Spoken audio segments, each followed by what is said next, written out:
Hello and welcome everybody to Around the Battleground. My name is LHS and I'm your host. And my co-host this week, JMac, he's running a little late, so we're starting the show on time without him, just me. And he'll be coming in here shortly. Sometimes you can't control traffic and all those things. But here we are, episode 2. Today we're going to be focusing on EU's road to DreamHack. Last week we focused on NA, SPL, and NA, SML. But this week we're focusing on EU. So ignore the little title bar here. It's not NA. It is EU. So it's a little bit different over in EU. I feel like this year, especially for me, I followed EU a lot more than I did NA, and I don't really know the reason behind that. Both were competitive, both had a lot of interesting stuff going on, but for me, EU was really what I wanted to watch most times. I feel like the storylines were just a bit more compelling for me, and the teams I had a bit more connection to. So we'll be looking at the SML team, in Signum, who's going to be making their way to the placement rounds to fight for their right for DreamHack. We'll be breaking down all of the EU teams that made it to the placement rounds from the SPL, and looking at the two who are punched their tickets already to HRX. And then at the end of the show, we'll be talking to AlphaJackal as well. I talked to him. I think this interview was a little bit shorter than our last one. It might be longer. AlphaJack and I, we can talk a lot, and when you get us together, it's just it's a rambly time. And so I think we get off topic almost immediately in this interview. But it's a good time. I love when we have him on, because me and him just really talk about picks and environments and everything like that, and it's always a fun time. So I don't know where, so I'm kind of just trying to vamp a little bit here. We do have the challenge bracket that Hyra's just put out, so we do have what the actual games are going to be. We have Luminosity versus Nocturne / Lotto. We have Trifecta versus Insignum, Mouse and Get On My Level, SK No Ping, Rival Armada, and then Counterlogic Gaming and Athletico. So we're going to break that down, at least the EU side of that today. And let's bring in my co-host, JMac, and really get this show on the road here. JMac, how you doing, bud? Good. Sorry about that. Work let me out a little bit late, and things happen in traffic. It's a fun place. It's all good. I understand. I've been there. This show has many a time been the subject to work or family emergencies or anything like that. I'm no stranger to the schedules being kind of messed up. So this week, I kind of just rambled, trying to fill dead air, talking about what we're talking about this week. So we're talking about EU road to DreamHack. So we're talking EU SML to start off. Then we're going into EU SPL. Then we're going to talk about NACE, and then we're going to cut to the AlphaJackal interview. So really solid show. Patch notes for today. We'll start with that. That's a really good thing to start off with. Some really topical events. They buffed They buffed Hera and didn't touch literally anything else in the game. That's it. I was really disappointed in this patch notes. I'm not gonna lie. I understand trying to preserve the meta and not changing things up too drastically, because for meta you want the teams to be able to have something consistent. But I think you got to make small changes. You got to bring things down a little bit. I mean, a little something here and there. I mean, you don't want to make any, meta changing decisions, but little bitty adjustments, something. I mean, I finally have just taken a look at the patch notes myself, and you're right. It is nothing but a Hera as far as balance goes, some little bug fixes, and no item balancing either. I would have liked to see even if it's small, like small little number adjustments, 50 power or 50 damage, something on Mercury, right? Just something like that would have been, great to see. Or, something on Chernobog, give Chernobog more cooldown or something like that. Make him hit these top picks who are pick and banned in every game, right? I want to see the field kind of get leveled a little bit. That's what, going into Worlds, I would like to see a bigger viable god pool instead of having, these gods are always pick and banned. You do not let them be played. If you do, you're screwed. And then these guys are the ones after that who can be played. Everything else is just kind of iffy. But I don't think we're going to get that. I think we're going to get, this is what we're going into Worlds with. And it's less than stellar for me. And I don't know. I feel like, honestly, I feel like this is going to be a kind of a repeat of season 3, where we have these teams coming in playing Smite the same way that for a long time, and then you have Splice come in and just say, what if we don't do that? And really, well, Eager at the time, so Splice, current Splice basically, and then completely disrupting all of them. And I think we're kind of being set up for something like that, and it'll be really interesting to see how LAN environment handles that. Yeah, I mean, that's kind of how almost every Worlds has been, aside from, I'd say, last Worlds. It's like, here's what's meta, here's what has been working all season, all split long for the last 6 weeks, and then Worlds comes along, it's like, what if we don't do that? Even at the super regionals level, when that was, the big thing, now we have the placement rounds, which kind of acts as the semi super regionals. You have your teams that automatically made it. Now these teams have to fight through this whole extra ordeal in order to get to that point. Super regionals was kind of that in between of, here's what's worked for 6 to 8 weeks of gameplay. And then all of a sudden we're doing this instead, the super regional LAN meta. And then that kind of itself takes 3-4 weeks until Worlds. And then here's a whole new meta that kind of developed, trying to counter the previous meta. And that's really what Worlds has kind of always been, aside from last Worlds, where it was pretty much you pick Ul or Raijin or you ban them, is pretty much just kind of how it went last time around. So unfortunately, I think we're going to see a lot of the same standard picks and bans. It's going to take that one team to really just shake everything up and go, oh, that's what we're doing this time around. With you mentioned last time with Elevate, it was the double guard, the triple guardian, double hunter meta that everybody just had so much trouble dealing with. But whenever it came to the world stage, everybody kind of learned what happened at super regionals with that meta, what got them there, and they said, "Well, maybe you're not going to do that to us." They picked Nemesis against it. The tank killer. Tank killer. Turns out Nemesis beats triple guardian. Who would have thought? Who would have guessed? Who would have guessed? Or, hey, enemy's playing a lot of Zhong Kui. What if we just pick Ymir and then Zhong Kui can't go anywhere? Right. So, I mean, we'll have to see. I honestly think we could see some Zhong Kui at LAN, just because I think at LAN is when we're going to see Morrigan make a resurgence. And to kind of deal with Morrigan, I think we're going to see some Zhong Kui be pulled out, whether it's in the mid or the solo, just to try to keep her locked down and deal with that invisibility and stuff. And then when she transforms into Zhong, she doesn't get all of the good stuff, so especially with the that recent buff to her, along with all, with her wave clear that kind of brought her big. The big thing that kind of got changed for me, one of the bigger things, is when she does transform, she now gains the benefits of the stacking items. So if there is a Zhong Kui with a full Warlock staff and a Height of the Urchin fully stacked up, she will now benefit from those, compared to previously where she got the tier 1 of Urchin and the unstacked Warlock staff.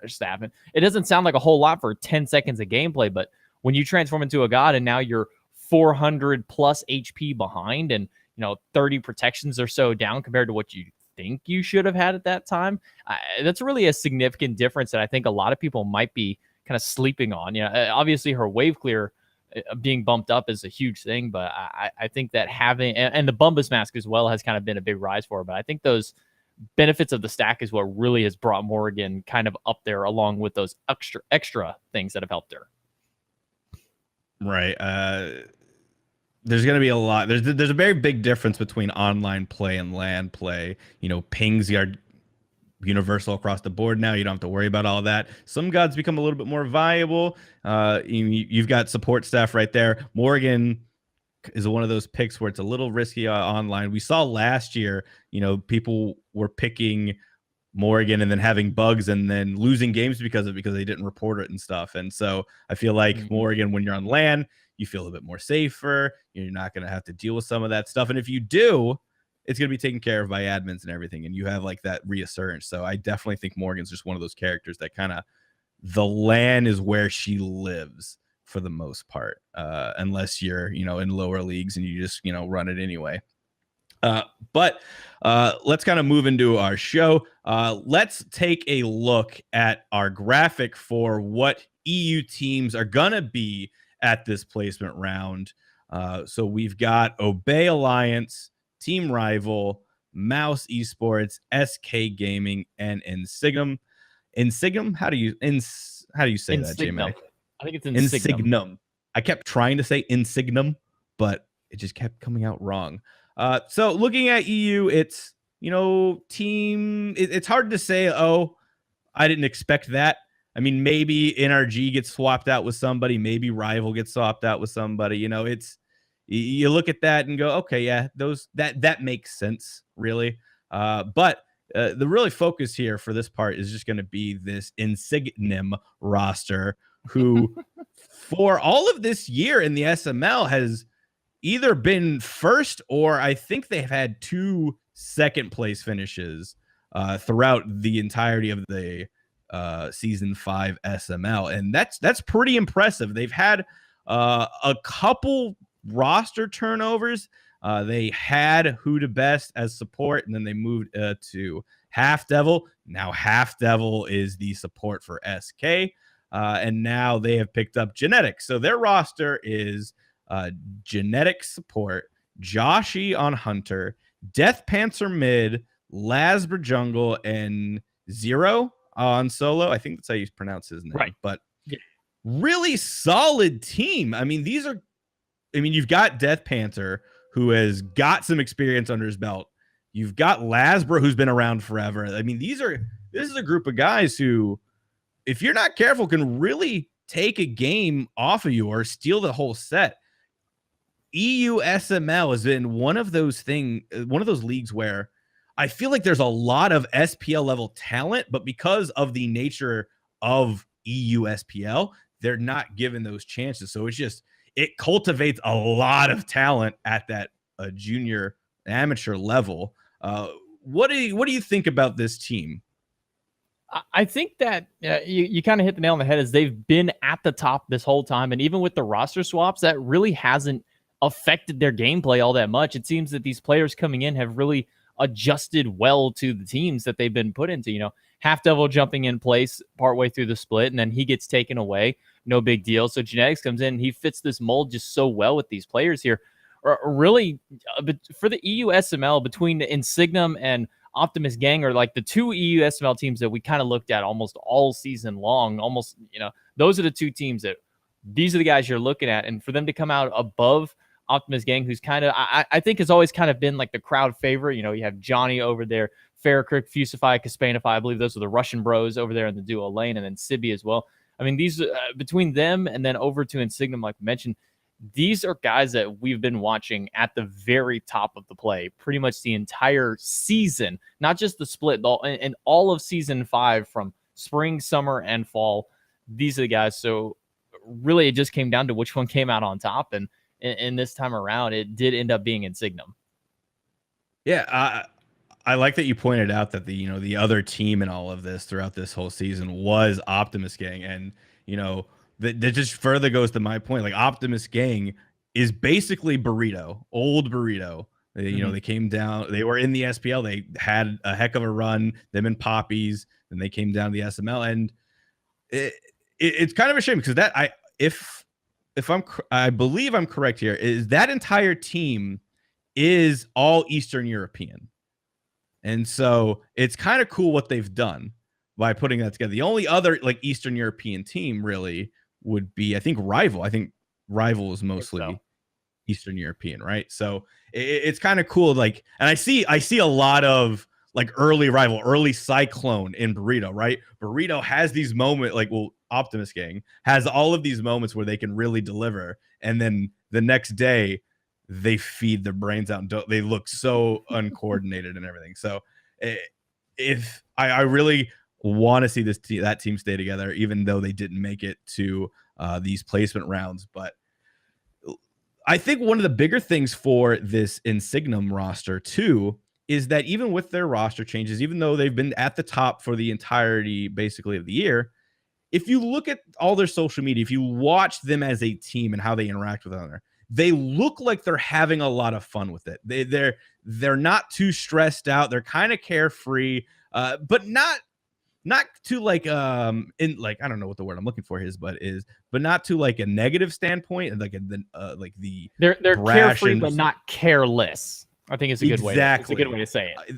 They have fun with each other. They poke fun at each other. They're always kind of interacting and everything. I think that's a really good sign for them going in to this LAN environment. I mean, if they have that sort of chemistry with the online portion, I can only imagine what they're going to be able to do on LAN, and just everything kind of just becomes a little bit crisper and easier when you at a LAN environment, when you have that synergy already built up and your comms and everything are so much better. I really think this is a squad that can do a lot of work, especially against some of these NA teams. If we look at who they play, Insignum plays, who do they play? They play Trifecta. And so that is an interesting matchup for them, because Trifecta is one of the more junior SPL teams, I feel like, right now with their roster. I mean, they've got Zapman, who's a veteran. You got Scary D, who's a veteran. But then their other three members are Sam for Soccer, Paul, and Neilma. And so great players, like they have a lot of talent. But I mean, especially because they just made their change with adding Sam in, right? And Paul is a relatively new addition to that. That's a team that I see could potentially get first rounded here at the placements by Insignum. What do you think that Trifecta, like, do you favor Trifecta or do you favor Insignum here? That's kind of a tough one to hit, to really put one way or the other. We did talk a lot really in excess last week about Trifecta kind of being that wild card amongst all of the NA teams. Like, they didn't place super high. They didn't really place at the bottom, but they had that last little roster change, and it's all going to be, how does it affect it? When it comes down to it, we've seen how Insignum have built themselves together over the course of the season with all the roster changes. We've seen the glue never really breaking here. They've always been right there with each other. They've had that consistency all season long, no matter who they swap out. Where Trifecta, we've kind of seen them flip-flop around on, maybe they're good this week, maybe they're not so hot this week. You know, how is this player doing versus that player? We didn't really see a whole lot of that of Insignum. And when you look up there, you know, Optimus Gang is really one of the only teams who have put any kind of work against them this entire split. They've both been up the top of the USML. I think that Insignum has a good chance here of taking down Trifecta. I don't want to say that they are going to, but I don't see this set going any less than all 3 games. I think I could. I think I could see a 2-0 sweep. In either direction too. I could see this going a 2-0 for Trifecta, a 2-0 for Insignum. And then I can also see going all 3. I mean, more than likely seeing it go all 3. But I really feel like there's a good chance too that both of these teams could 2-0 the other. I mean, you've got so much talent on the Trifecta roster. Scary D has really found his early game lately, it feels like, but that's more just because the solo lane allows you to just AFK for 15 minutes. I think Sam has a lot of potential. We've talked about the Trifecta, and then looking at Insignum, Death Panther is probably one of the most underrated mid laners for EU. I feel like there are at least a couple mids who should feel some pressure going into this LAN on whether or not they're going to remain in the SPL if Death Panther pops off like we know he can. There are at least 2 teams that I could look at and put Death Panther on, and it makes them better. And then Lasbra, I mean, he's been around forever. I mean, you can't go into an EU ranked stream and not see Lasbra somewhere in there, right? And so the way that they've been playing, the way that this meta, I feel like kind of favors the team fight, the methodical play style versus all out aggression. You know, Trifecta is probably going to be that team that's going to be all out aggression. I would expect Trifecta to try to do a run back from last Worlds, you know, picking the Kakulin, picking these really high pressure solo lanes to try to push that advantage, because, you know, more than likely, you know, EU is going to be playing a Guardian in the solo lane, trying to sit back a little bit, getting a Guardian's blessing so they don't care if they lose farm to tower, right? And so I feel like if that could work, we could see that, because EU's not, especially EU SML is not used to that aggression. But then I could also see that failing catastrophically, because they're just like, oh, all right, well, we're just going to step back, let you do you. We'll see you in 25 minutes at the team fight, and we're going to run through you because you didn't do anything with your aggression, right? And so I feel like this is a match that's going to be the poster of what the meta and which side, whether NA or EU, is going to get favored, right? If Trifecta wins, it means the NA aggression is going to work again. EU United wins Worlds easy again. And if EU wins, it's going to be more longer games. It's going to be more team fight oriented. And I'm really interested to see how this game turns out. I'll just leave a last little thought with them, as this has been a huge meta of picking 2 hunters. No matter what, you just pick 2 hunters, because hunter mid, you get that good pressure going on. Death Panther is one of the big factors of the double hunter, triple guardian meta. I mean, he was on the Elevate squad that made that so big. So I wouldn't count Death Panther and the boys of Insignum out onto here, just because this is, again, one of those at the moment. Now, again, it's LAN. Anything could happen. Anything can change up. But this double hunter meta that we've been seeing so strongly is really going to favor Death Panther here. We'll see which team really is going to adapt to the other's play style more. And that's really what the name of LAN is, you know, game 1 could be, you know, a 20-minute sweep either way. But then it's in that game number 2. Okay, we saw what you did game 1. We're going to make sure you can't do that again and try and one-up you onto it. And that's where I think it's going to come down to is I don't think it's going to matter who wins game number 1 necessarily. I think game number 2 is going to be the more important game out of all of it, because that's going to show who learned the most from the other team. And if the team who won game 1 says, okay, we saw how you play, we know what you're going to do, and we're going to counter your counter. I mean, that's really what it's going to come down to, is learning what your meta is, learning what beats your meta, and then learning how to beat that. That's what made Eager at the time such a powerful team, is they started the Sylvanas Raw Zeus, you know, the Erlong Raw, the, you know, Sylvanas Zeus meta. They started that. Teams started picking it up against them. And so they learned what it took to beat their own meta. And that's what it's going to come down to, really, between NA and EU, and especially here between Trifecta and Insignum. Gun to your head, who wins this game? NA or EU? Ooh, that's a tough one. I'm going to throw EU. I think I agree. I think I really do. Like you said, Death Panther has been prolific on those hunter mids. Chernabog is probably the best mid right now. So if that gets passed through, he's going to pick it. He's going to do a lot of damage to you. But his mid god pool has really been expanding, so he doesn't just have to do that. And it's kind of one of those things where if they're first pick, they don't have to worry about the Chernabog. They know that that's a pick that they'll be comfortable on. It gives them a lot more flexibility to pick whatever they want or ban whatever they want. And so I just feel like Insignum is really going to step up and turn a bunch of heads. This is their chance to get a lot of spotlight, and they're going to take as much as they can. So that's it for the SML teams. And so let's go back and look at our graphic for the teams in EU who are making it to this placement round. We covered Insignum, and then going up from the bottom again, we've got SK Gaming. So we'll talk about SK, we'll talk about Mouse, Rival, and then Obey. All right, JMac, what do you have to say about SK Gaming at this point?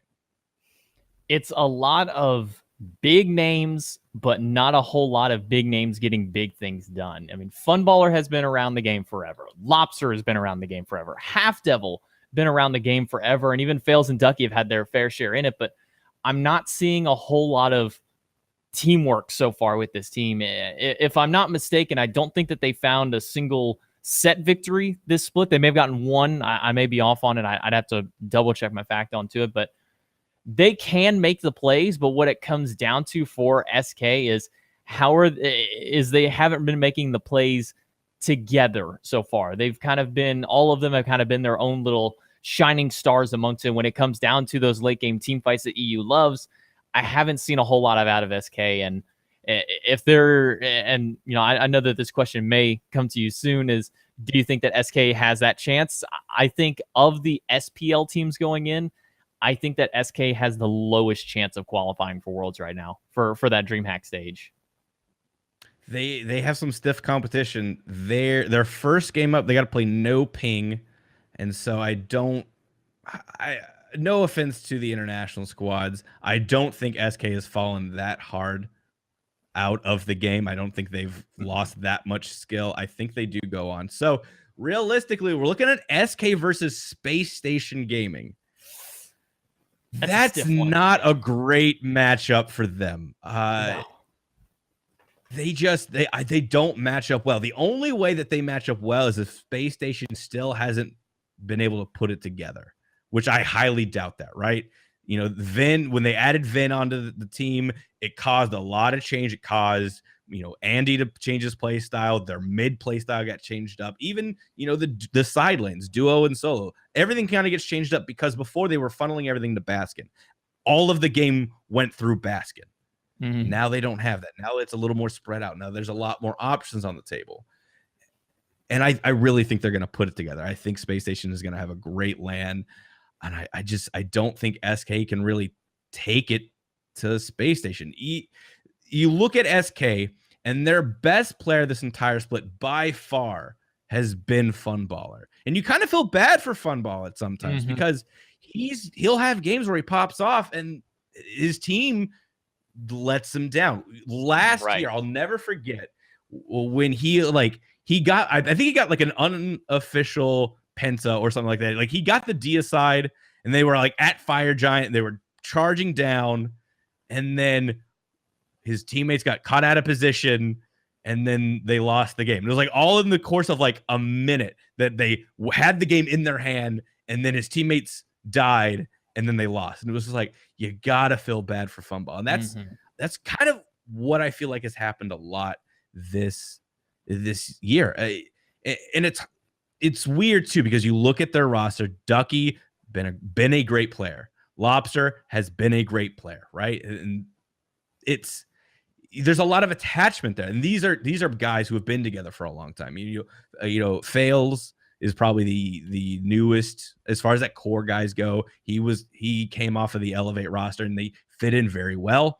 And now you got Half Devil, so a little bit of difference there. But Lobster and Funball have been together in the EU for what feels like forever. Like that's a team that you're never really going to break up. But is that a problem? Like I've been saying all year, I think Ducky has lost a step. I don't think he is the same solo that he used to be. I don't know what happened or what changed. Maybe it's just because, I mean, Ducky is one of those guys where he was a lot more in your face. He comes from the man lane for solo. That is what he used to be all about. Like Hercules and Ducky is what I really think about, right? Right. But that's not where the meta really is at this point. So he's kind of fallen out of favor, I feel like, just because of what the meta is. And then Lobster, I don't know what has happened with Lobster, but I think he has just not looked like himself.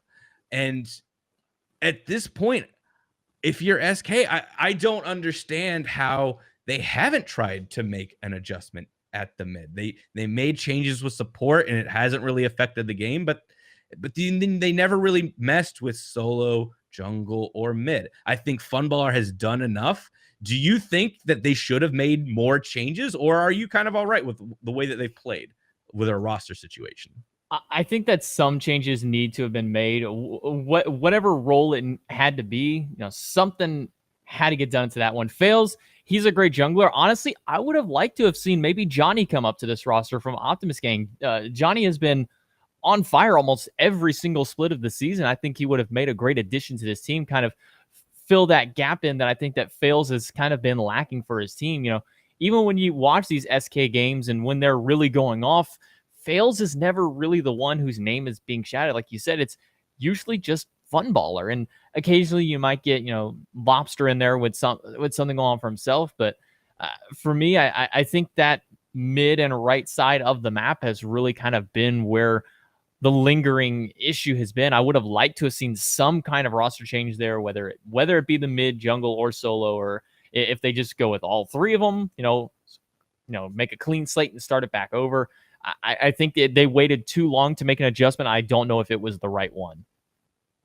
Yeah, I wholeheartedly agree. I think there's the connections that this team has had. I think that's the pinnacle of what EU has over NA. NA will make a roster change, and they will do it for the betterment of the team, right? Whereas EU believes more in sticking together and playing through it, right? Right. In sports terms, like NA is the coach who will call a timeout once there's like a 5, 8, 10-point run, and they're like, no, we gotta stop this. We gotta figure out what's going wrong. Whereas EU is the coach that's like, they scored 20 points in a row on us and we didn't do anything. But I'm gonna let you guys figure it out, play through it. You guys can figure it out yourselves. And sometimes that works really well. Look at, what Team Rival has been able to accomplish. Look at what NRG has been able to accomplish over the years. When it works, it works. But when it doesn't, it doesn't. Those bonds come back to bite them. And I think SK is looking at not getting first rounded because they do have an international team, but I think they will not be progressing out of the placement rounds. And it kind of sucks because I think Funballer deserves a lot more. And I would love to see some big changes, or maybe Funballer is the one that needs to leave the team and leave everybody else together. Maybe that's what needs to happen. But I think Kieran is just a little too much of a nice guy to even let that happen. All right, so moving up, we have Mouse Sports, which is another really interesting squad who has had not the greatest of seasons, but not really. Kind of looked like they turned up in the last couple weeks and were kind of people thinking they might be able to play spoiler to a couple teams, and they ended up getting a win, which kind of surprised everybody. This is a squad that is kind of piecemealed together. None of it should work. You've got Nika as solo. Nika came in, was a hot rookie, and then didn't really do much. Went to Sanguine and played every role in the game, and then found his way back to solo. But he's never been, ever since his rookie year, he's never been like the top.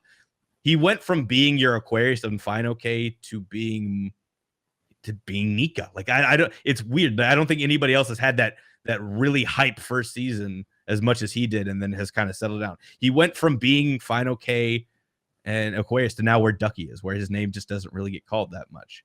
But he's been doing work. They've had Frostiac as a jungle. They've had big man teams moving from support to mid. Dardes as their hunter. Cherio as a support. This team is just a really weird mishmash of people. But there's something unique and special about them. They refuse to play by the established rules. They'll pick whatever they want, wherever they want. Meta be darned.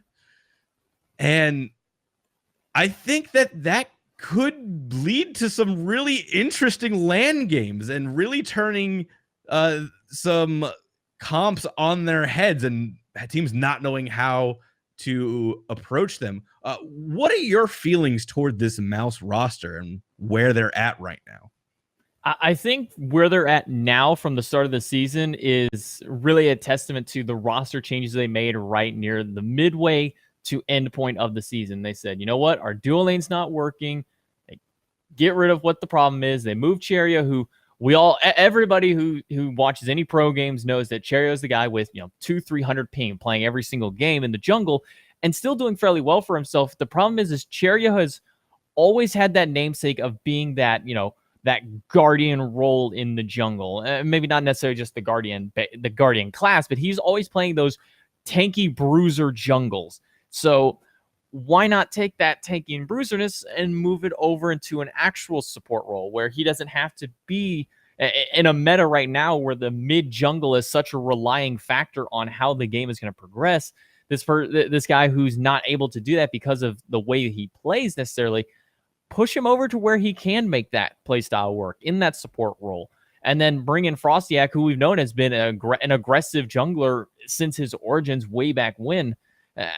I think that these roster changes, by moving Cherio over to the Guardian role, by putting Dardez in that Hunter, and then bringing Frostiak up, I think it meshes better with them than anything that they've had previously. I think that Mouse is one of the teams that does have the potential to play spoiler for the rest of this placement around here. I think that they're one of the big spoiler teams. Everybody's expecting rival Obey for the EU side, but never count Mouse Esports out. You mentioned they got a big surprising win right at the end of the split, and I think that's kind of where you have to leave it open of, I don't think Mouse is entirely out of this one.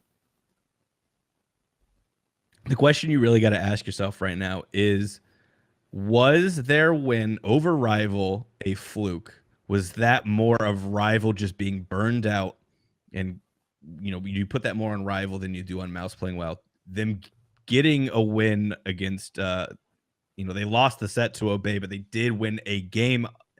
Do you put that more on, it being the end of the season? I mean, you can't really, because Rival and Obey were really playing for position.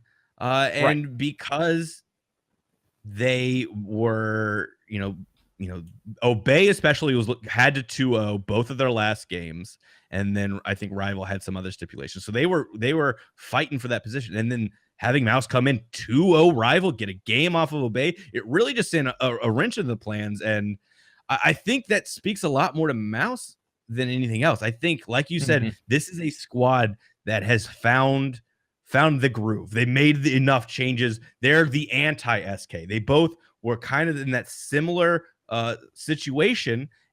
And, SK was like, okay, we're going to make our one change. We're going to keep, we're going to tinker with support, but I think everything else is good. We're going to follow. We're going to toe the line.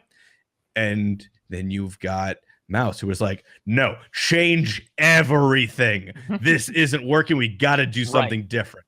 And they made a bunch of changes, and it seems to be working. Frostiak in that jungle role, I think, has really been a catalyst. They don't beat Rival 2-0 without Frostiak's jungle. When he got out of Ice's Odin cage with no health, that immediately you knew that game was different. There was something special about this squad, and I feel like he can be a catalyst for really getting them to do more.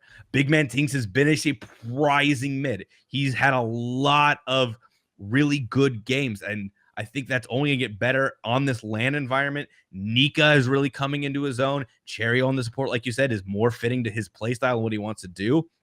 There's so many positives for Mouse going forward that it's hard to really think that they're not going to make waves. You look at what the bracket breaks down, and Mouse is going to be playing Get On My Level, right? So they're playing international game. I think they win that. I don't think they drop that game. And then they will be playing the winner of Trifecta in Signum. I think either one of those teams, Mouse Sports beats. I think they can beat both of those teams. I would say that Mouse progresses to that round 3. And now round 3 is where it kind of gets interesting. Round 2, Obey plays Luminosity. I'm going to go ahead and say Obey beats Luminosity. So round 3, we have Obey and Mouse Esports. And that'll be a really pivotal game of this placement rounds.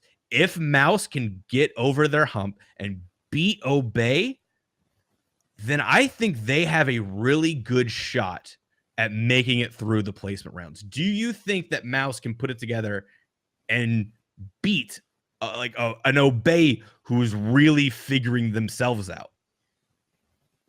I think that they have the potential for it. I don't want to say that they are or they are not. I do think they have potential to beat or even at least to stand up to Obey. And I think that's the big thing for these lower seeded SPL teams. We talked about them last week, CLG and Luminosity. Now we're talking about, Mouse and SK. They're the lower seed because they haven't been able to find their grooves. They haven't been able to get those big games until the very end of the season, where we see Mouse kind of turn up here. And I think that if they found their groove, now they need to expand on themselves here. They need to continue working with each other and how they're going to move forward, what kind of play style is going to fit them best here. Obey knows what they can do. Obey knows that they always have their classics that they can go back on. They always have their fallback gods. And I think that that's what we need to be able to see from this squad is when everything is said and done, if it all comes down to it, how are they going to fall back to their roots here? And I think that is what's going to separate them from Obey. And that's what's really going to be the determining factor on who can get the upper hand, is how do they fall back into comfort versus just playing the meta? Yeah, it's the meta thing. I mean, you look at some teams and you know that they're just not going to conform to the meta. Mouse is one of those. Obey in their own way kind of do the same thing. I think Pretty Prime is single-handedly responsible for bringing Zeus into a top-tier pick in EU. Like, that's just what he's been able to do this split on that pick has just been astronomical. Like, Obey they're in this weird spot where they're really traditional at times and then really out there at others. I mean, they've got Zayli, who can play a very diverse god pool. Ataraxia also has a pretty decent god pool. His weird thing is his builds. He doesn't play the game based off stats. It's all about feel. So you never really know what Ataraxia is going to build. You've got Raffer, who, again, has just such a great game feel where he can... I really think this pick is going to work right here. I know this Guardian quite isn't meta, but I really feel like... I feel like we're going to see the return of Kepri on Raffer at the LAN environment. I think people are going to forget how good Raffer is on that god. Obey, I feel like, is a really good matchup against Mouse because they are both going to do their own things and they don't cross paths when they're doing their own things. So as a spectator, as a viewer, that's what I love to see. I love seeing really different, wild picks. Like, Obey's going to get everything they want. Mouse is going to get everything they want. And so that's what I'm really excited. I want to see Obey at their best. I want to see Mouse at their best going head to head. In the end, though, I do think that Obey just has it. I think that they, as a team, are at a higher level than what Mouse is. If Mouse had made all these changes and had a couple more weeks of play at a higher level, I think that they maybe could challenge Obey here. But at the end of the day, I really think I have Obey moving forward here. What about you? I think I'm going to give it over to Obey. Like we said, Mouse has the potential to be the spoiler team, but to try and spoil against Obey, who is really kind of always had it. It's just been their opponents have it a little bit better sometimes. The ones who are, well above them or right up there at that level, Dignitas and NRG and even Rival, whenever they have their heads in the game, those teams are always right there and can always give them a run for their money. Mouse has not really given a team a run for their money yet. They've gotten that, they got that big 2 at the end of the season. But it was at the end of the season. You can't say that was, it's just the end. It didn't really matter as much. I just think that Obey has kind of always had it right there. They've always been a top team all the way back to season number 1. They've always been that top team back when they were Titan. Right, yeah. The Obey just has the little bit of extra consistency and everything that it makes it kind of an easier choice here with Mouse. Wish all the best to Mouse. I really want to see what they do next season and see if they make any more changes and what crazy stuff they're going to bring. So that ends what Mouse's run is going to be. So let's go up to our next team. It's got Rival. Rival starts the LAN off against Armada, an SML team. As much as I like Armada and those players and think they have a bright future ahead of them, I do not think they can stand up to what Rival's going to throw at them. So then moving forward, Rival's going to be playing the winner of Counterlogic Gaming and Athletico. Again, I don't think Counterlogic is going to lose to a international team, so I think we'll have Rival and Counterlogic Gaming, and this will be an interesting game. Counterlogic has, on paper, is a really strong team, hasn't been able to put it together. We talked about it last week. They look like they're on the up and up, especially with Mask, and I think Rival and Counterlogic are more similar than people are gonna expect. And I think that this could really go either way for me. Rival has a tendency to play, their level of play fluctuates. Last Worlds, they didn't look all that amazing throughout the whole tournament. They almost dropped a game to Nocturnes. Deathwalker and Ice really didn't show up throughout the whole tournament. They had some games, they brought it. They looked like they were bringing it back, and then they really didn't play it at the level we expect from them. And then you look at Vote. Vote always has that. Every so often, Vote just has that one game where you look at him like, what are you doing? How is this guy playing at the highest level? Like, he just makes some of the biggest bonehead plays. He really turns into the ADC version of Wubbin, where he forgets how to position, he forgets pathing, everything goes out the window, and it's just a rough game. So all of those things are just in Rivals, like the luggage, the baggage that they carry. Those are all things that are part of Rival. Counterlogic Game kind of has the same sort of things. They can turn up, but they haven't lately. I can't really say this is an easy game for Rival. I can't say it's an easy game for CLG. What do you think about this? For me, as much as I really do like the CLG boys, and I think that they have finally found that groove coming into the very last week of play by adding Mask onto the roster. I mean, this is a Rival squad that's been together and been around for a long time. And with Coach AlphaJackal behind, the brains behind this team, we've always really seen Rival as a LAN team. But the problem I think you hit the nail on the head with is they always play to the level of their opponents. They're going up against the number one seed in EU. They're going to try and play out of their minds because they know they have to in order to beat this team, where I think when it came down to last Worlds, it's not saying that they heavily underestimated what EU United could do. I just don't think that they gave their opponents quite the respect, and they weren't really, expecting what EU United was capable of last time around. So they were playing downward compared to what they know, because we know how powerful Rival can be. Because, I mean, let's face it, Deathwalker was the sole factor bringing Bologna and Osiris back into the meta, making it be a first ban every single time against him. Like, you just can't give this guy Bologna or Osiris, so take him off the board. Now the solo meta is not quite as problematic as it used to be, where it used to be, all the way back in season 1, it was just, just pick your solo whenever. Pick last pick, give him that counter pick option. Then it became, you got to get that solo in first off round. Now it's kind of in that same thing where it's not as important for it. And when you match up Deathwalker against Fine OK in this matchup here, both of them kind of play very similar now. They're not the, we need to win the lane, or, we just need to, pick this god or that god. It's, we're going to do what it takes to get to that 25-minute mark, to get to the team fight stage and try and fill that mesh for your team here. That all of these players, I think you hit the nail on the head. They all play similarly for each other. All of them have those big, those big brain plays. All of those players have those big moments.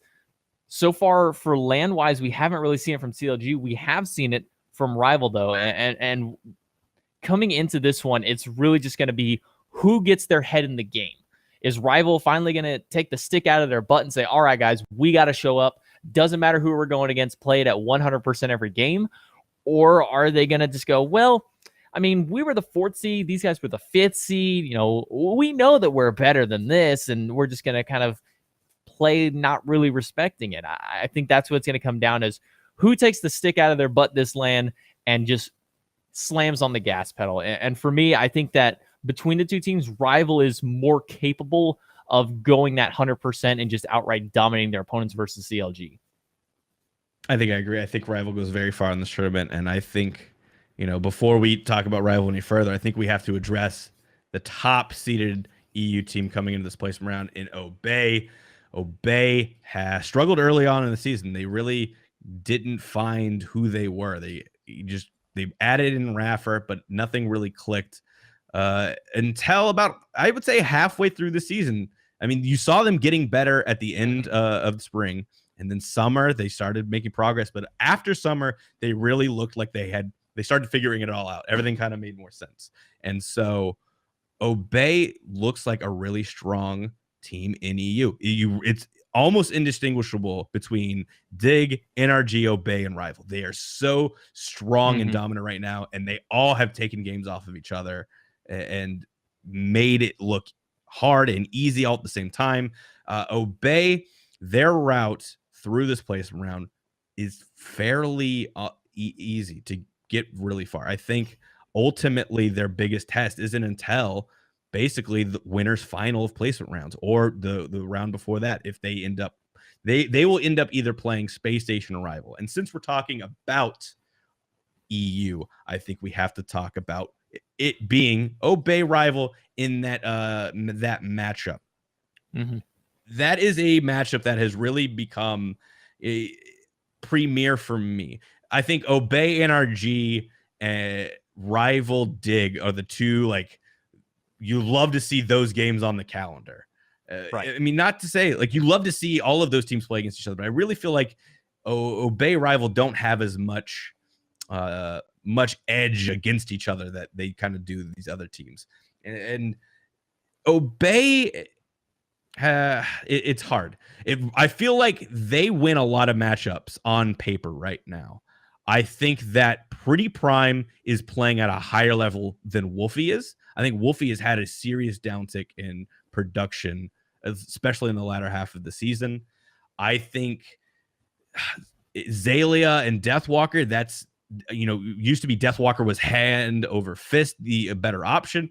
But as Guardians are the favored God role in solo, and then it's more passive, that kind of plays more to Zalia's strengths there. He gets to turtle a bit more, goes for the team fight, and I think that's where Obey is really going to be able to win. That's the win condition for Obey, is team fights. I think Obey has one of the nuttiest team fights. When they're able to fight on their terms, they usually win games.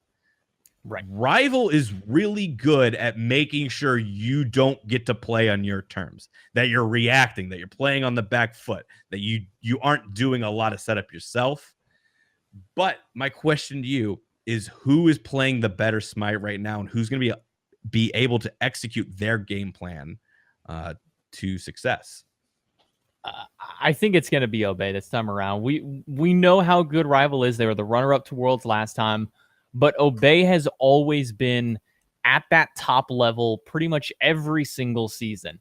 They kind of have the same thing happen every time the new season comes around. They were right there at the top the season before, and then they kind of have their struggle. They start bringing it back, and then by Worlds the next time around, they've gotten their act together, and then they just kind of fall short against, it's usually they're falling short to the teams who either win the world championship or who beat them out to go to that grand finals and either win or get beat, obviously lose out onto that one. So they're always right up there, right at the cusp of victory, but it's always just snatched a little bit short from them.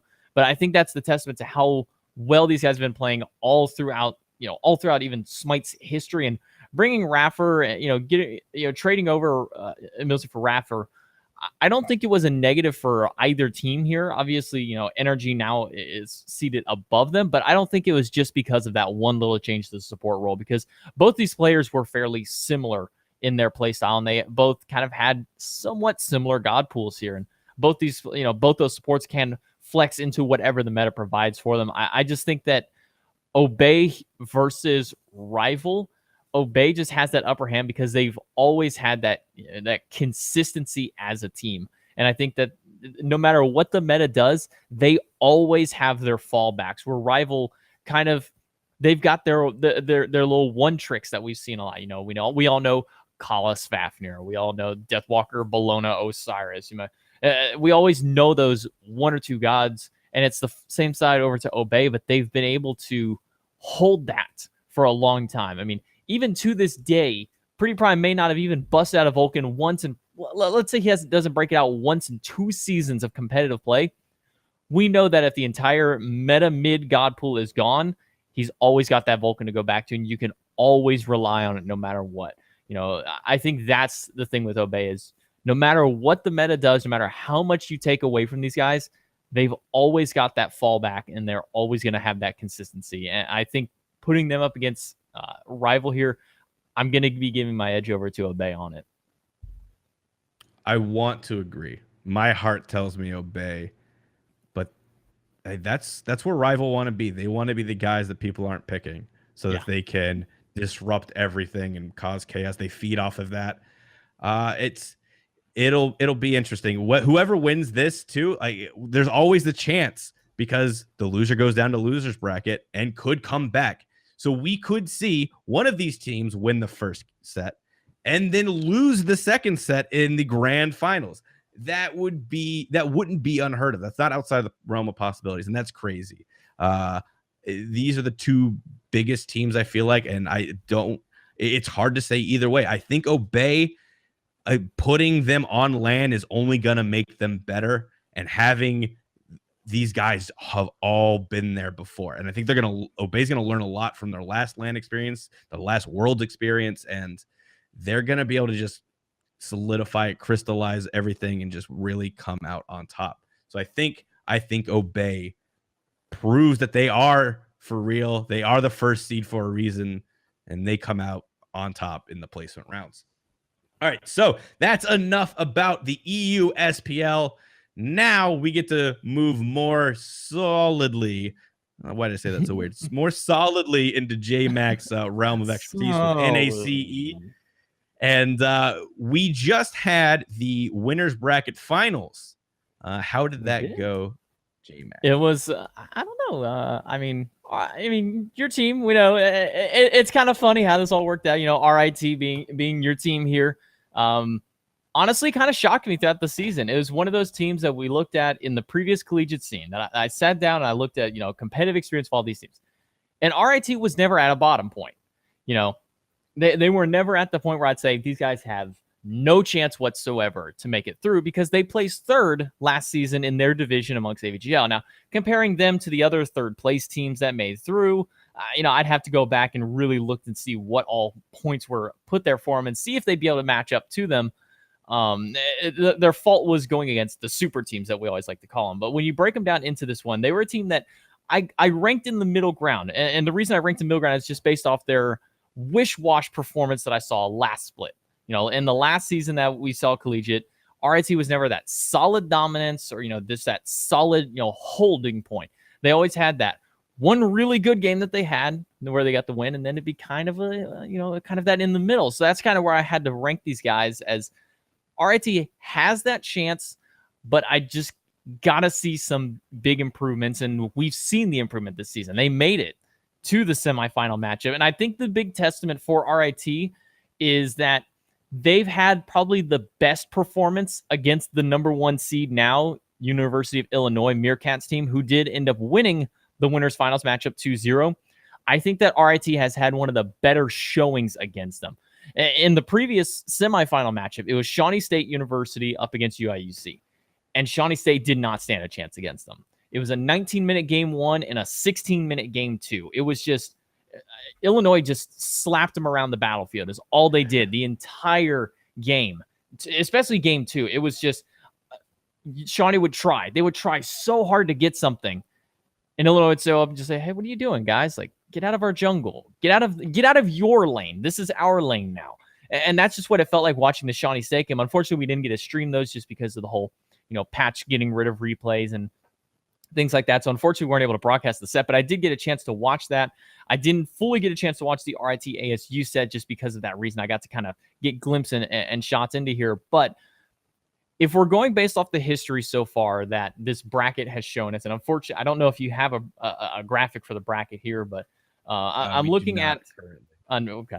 Looking at the 6 teams that are now left, or I guess 7 teams technically, including this is excluding RIT. The other 6 teams remaining, you have Shawnee State, who got smacked by Illinois, and RIT held up better than Shawnee State. You have ASU, who RIT beat in the semifinals. You have Georgia Tech, who lost to UIUC, in around the same fashion. I would say that Georgia Tech was probably the next best, if not maybe just slightly above RIT. They were able to take down Texas A&M, who UIUC also beat. So it's kind of that both of those teams were really wanting that chance to get the run back at them in the grand finals. You have University of Tennessee Knoxville, who they've kind of had this like surprising run in the lower side of the bracket, but I just don't really see them holding up to Georgia Tech, ASU, and even possibly Carleton or KSU moving forward. And those are the next 2 teams is KSU, who, if I'm not mistaken, you guys defeated earlier on to the season, and Carleton, who you mentioned that beat you guys earlier in the season in a scrim matchup, but then they lost to ASU. Whether we want to attribute that entirely to internet or not, they still lost to ASU, and then you guys beat ASU. So right now, the only team that's kind of up in the air if RIT can beat is Georgia Tech, and then Carleton as a footnote.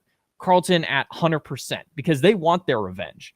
So that's the kind of question we have to ask now moving forward in this losers bracket. There's only 2, 4, 5. There's only 6 more games left here. Georgia Tech versus Tennessee. I'm looking at Georgia Tech moving forward. KSU and Carleton. I'm looking at Carleton moving forward, but KSU putting up the fight.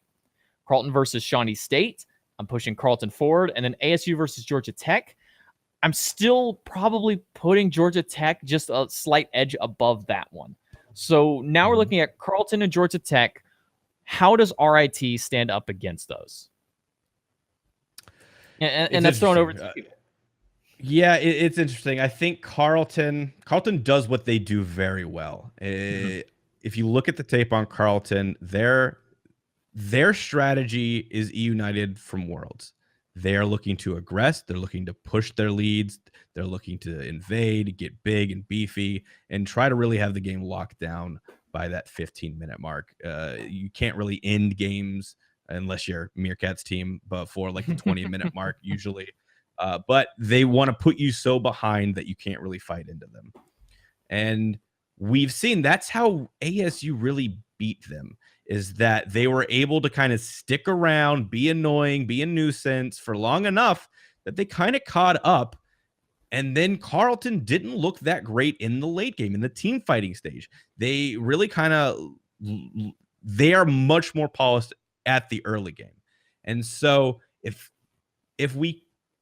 Carleton can't really find those gear, that next gear for the late game stuff, and they aren't effective at really getting through in the early, I don't think that they will be that strong of a team. And I think Georgia Tech is a team that's good enough to weather the storm early and can fight as a team better than Carleton. And so I think it'll be Georgia Tech moving forward. Georgia Tech is also only in the bottom bracket because I think they had like a week 1 or a week 2 Illinois game against Illinois. And so them being in the losers bracket is more just attributed to bad luck. And we don't really know what their ceiling is. So it's different matchups. I think if we play Carleton, we don't match up as well to Carleton because of their aggression and putting our players on the back foot. Things like that. I think we could beat them. I think we can do it, but it's going to require us to kind of tighten up. We've got we have 2 weeks from our loss to really nail all of that down. So Carleton's a known quantity to me. Georgia Tech, on the other hand, I don't know how good they can be because their first game was against Meerkat. So was that an off day for them? They got 2-0'd, but was that just an off day? Could they have 2-1 or even beat them? And so I think Georgia Tech is the more dangerous team here. And I think probably Georgia Tech beat Texas A&M, which is Data Remembers team. That's a big win for Georgia Tech. And that's why I think it'll be Georgia Tech and us fighting to play against Illinois. And I'm very heavily invested in all of these games because anything can happen. ASU beat Carleton. I would never have guessed that, right? And so moving forward, it'll be interesting. I'm trying to get my boys as ready as I can. I really want that rematch against Meerkat. Like you said, looking back at all, we watched everything that we could on Meerkat's team, and we did have the longest games. We looked the best, and though we got 2-0'd, I kind of went back and watched the VOD and everything. We really were hanging in there. The game one looked like a stomp, but that's only because the first 5 skirmishes, team fights of the game were 50-50. We were winning them, and then something happened. A lot of the time, that something that happened was Meerkat on the Chernobog. He would rotate over, turning us getting a free kill into them getting a kill, turning us getting a double kill into them getting a double kill. Like we were doing work. And then that's further established because I think at one point in game 2, it was like 7-1 in our favor, 7-3 in our favor. And so I look at that and I know that we can match up against Meerkat, and it's just taking what we already have. We have a really good foundation. It's like, okay, what can we do better? How can we, clearing minions faster, positioning ourselves a little bit differently and taking fights in a different way. And I don't know, I think we can go back, and I think we could take a game off of Meerkat at LAN, and I think we take them to 3 if we make it there. It's just going to be whether or not we can really face up well against Georgia Tech. And I think it's not, just Meerkat. I mean, everybody who watches Illinois, the first person they see is Meerkat. He's the biggest known player on that team, obviously, because he is former SPL. But I think looking at all of the games that Illinois has played, obviously in game 1, it was the Meerkat show. He was on the Chernobog. He had double damage over anybody else in the game at the minimum, had twice their damage. But when we flip over to game 2 on the more, what I would call his signature God with the Borrigan, we see this kind of flip here. And Khan, their solo laner, is leading the player damage charts by over 7,000 come near the end game. I think he's sitting 20,000, almost 21,000 damage versus their next highest, which I think Meerkat had like 13 or 14,000. Khan, I think, is one of the players to look at going into the grand finals. Not just Meerkat, because everybody knows Meerkat. Everybody knows what level he's capable of. I think Khan is another one of those players that people need to pay attention to and really study as it goes forward, because Khan felt like he went uncontested that second game. It felt like that RT just could not figure out what to do against Khan's RTO. And I think moving forward, that's what all of these teams need to look forward to and be really paying attention to, is how that grand finals matchup really went down. Going back and watching that VOD and any other VOD that has come up for this team, which I think it was just that and the quarterfinals matchup that they had. Those are really the only videos that, the VODs that can be gone back and watches. How is RIT doing in these team fights? What are they doing in the early game? And I think the big name of it is they are trying to play the early game, and they are playing the early game, I would say, better than any team out here in the NACE right now.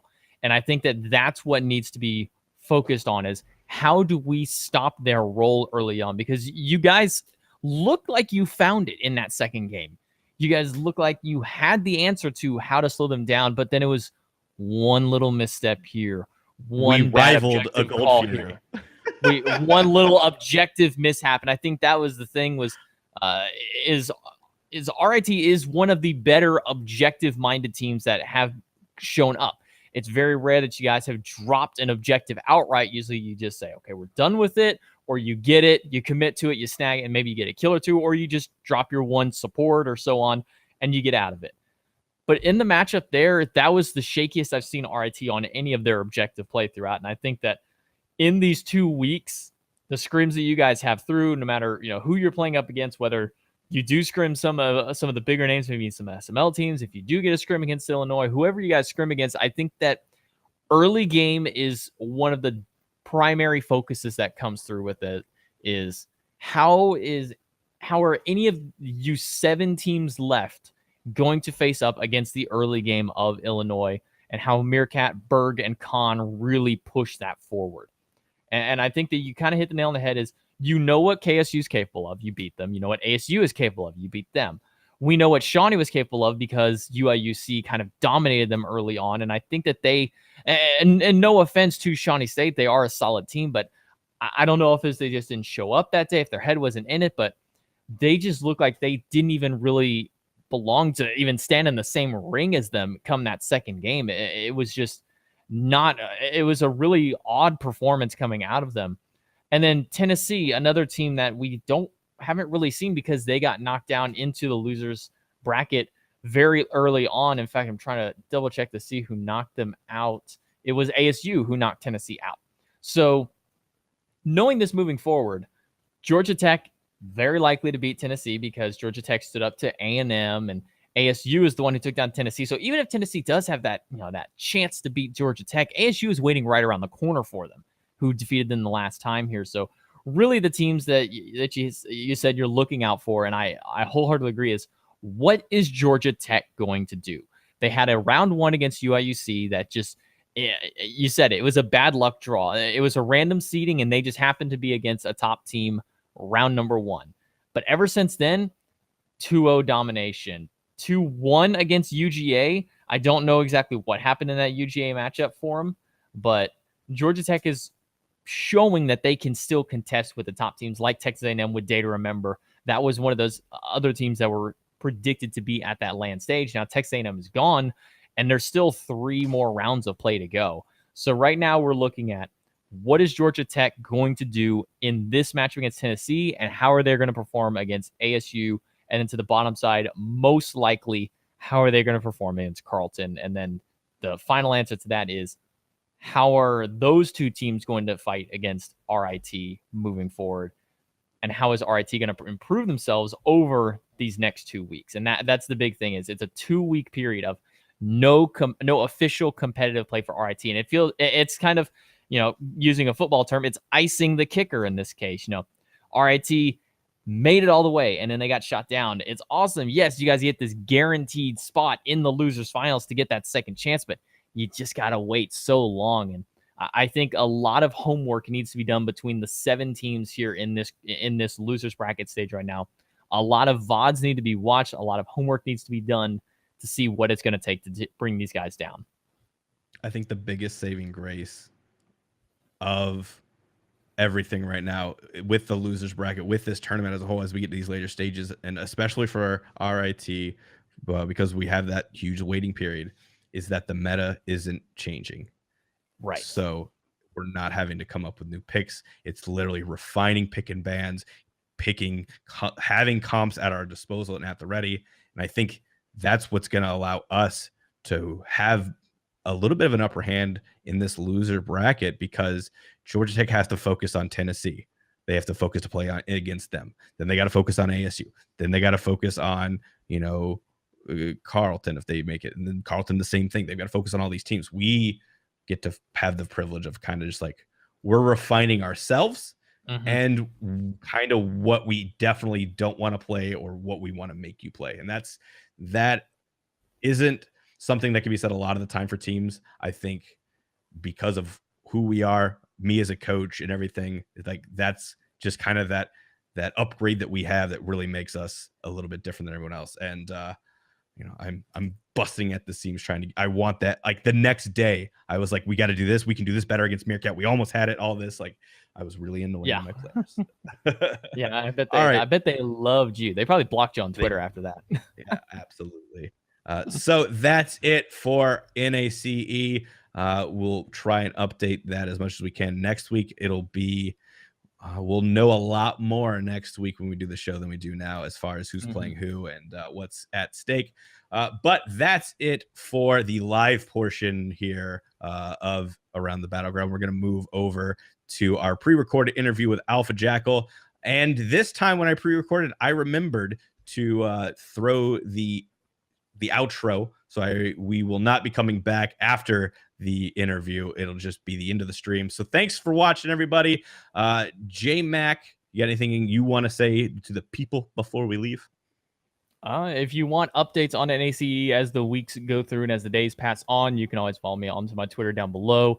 You can always also check out the Smite Game Mixer channel, because we will be streaming some of those games this weekend moving forward in the bracket here. I think we have one of the previous matches that we're going to be showing. I think it's KSU and Georgia State.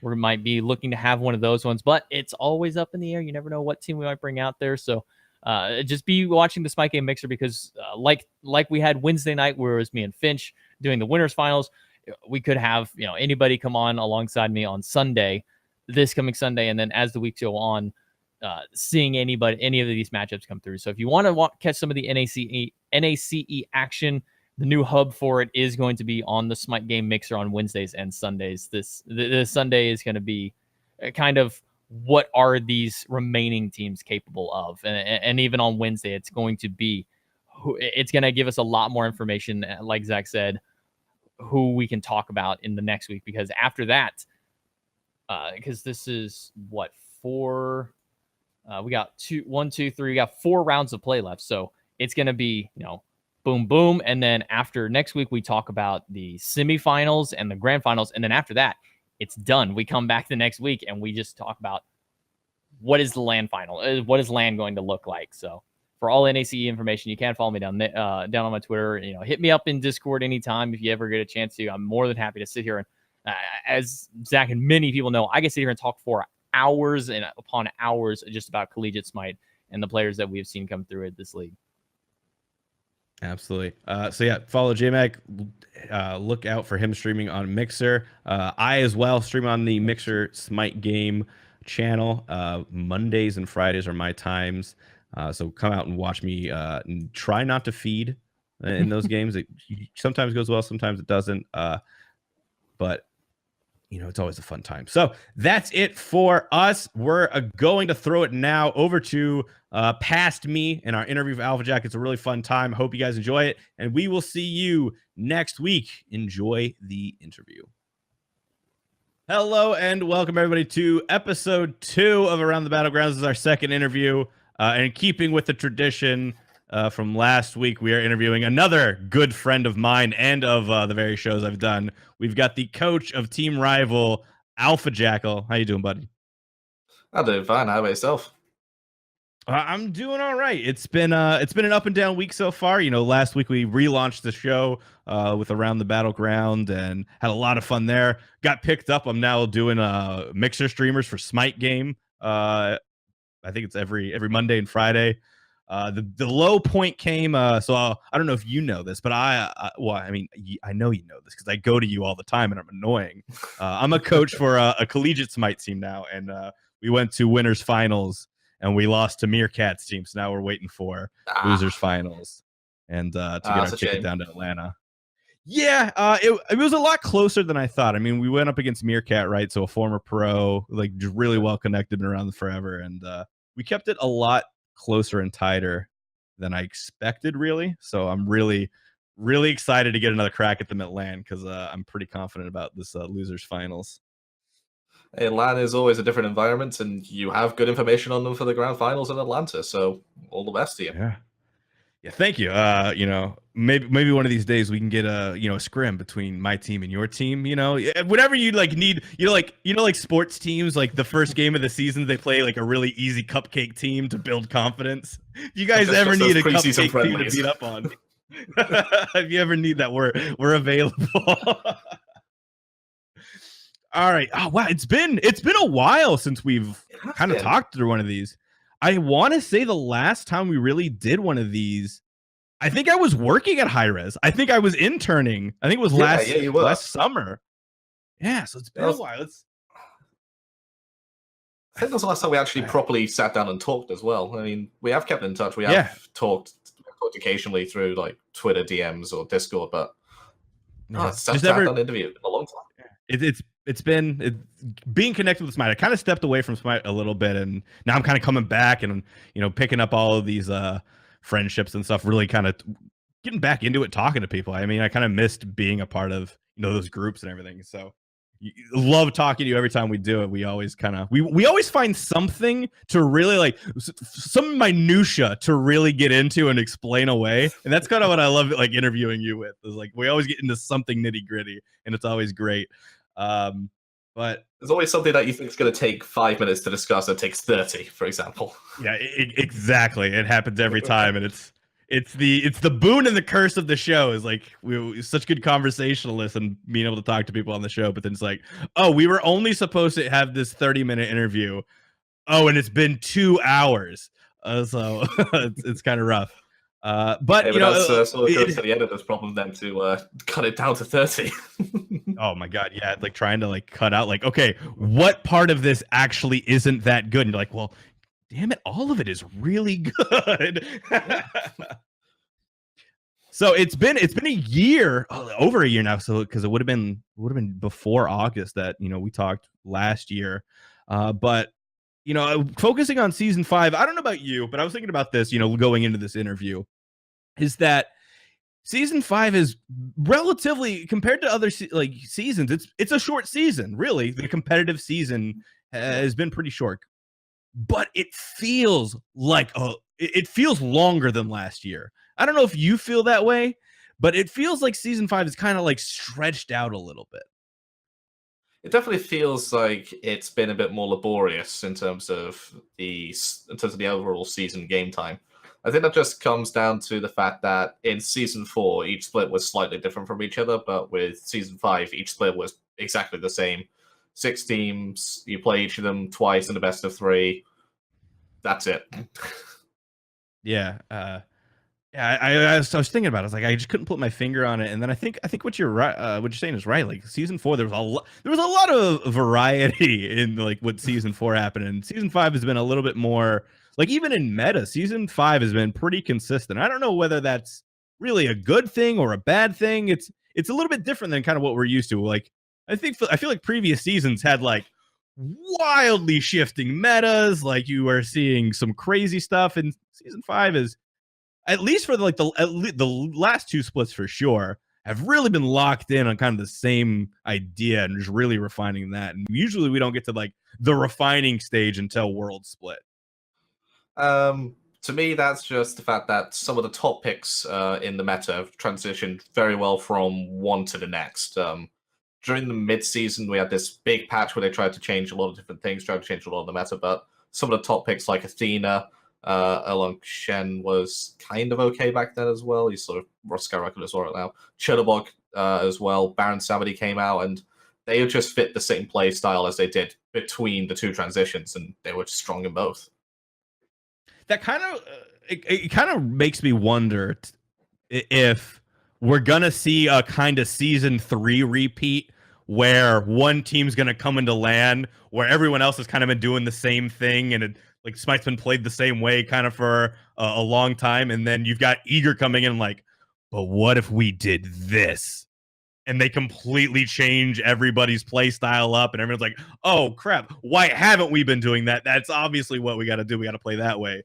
Do you think there's any chance we see kind of some of that going into this LAN? If there's any chance of that happening, it would probably be Splice at HRX. Otherwise, you may find a surprise in Nocturnes at the placement rounds. Everybody's sleeping on them in their prediction brackets, and I think that they have a decent shot. I wouldn't say a massive shot, given the level of competition that there is in this bracket, but they have a decent shot of making a good run towards trying to get to HRX. Now, is this Nocturnes team the same Nocturnes team that you guys played last year, right? Did they lost like 1 or 2 people, right? Or did they, like, I know like Smitero retired and then unretired. Is he still on that team? I'm not so sure. Given that they're on the other side of the bracket to us right now, they're not high priority in terms of my research. I'll get most of that done at LAN. If we are going to face them, it's going to be deep into the tournament, so there's going to be a good handful of games that I can draw statistics from on them anyway.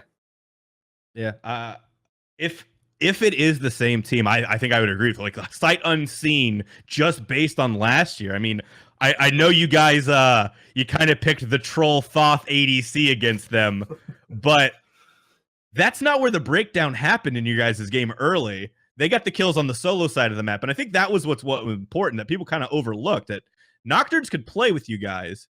It was just like, because of the Thoth ADC, it kind of got exacerbated a little bit, but you guys brought it back in. But the fact that they could do a lot on that solo side was really interesting for me, because I mean, Deathwalker at last Worlds was, you know, the peak of solo lane. So there's a lot of potential and talent in these international teams that I feel like a lot of people sleep on. And Nocturnes, if they're still the same roster, I'm really interested to see what they do.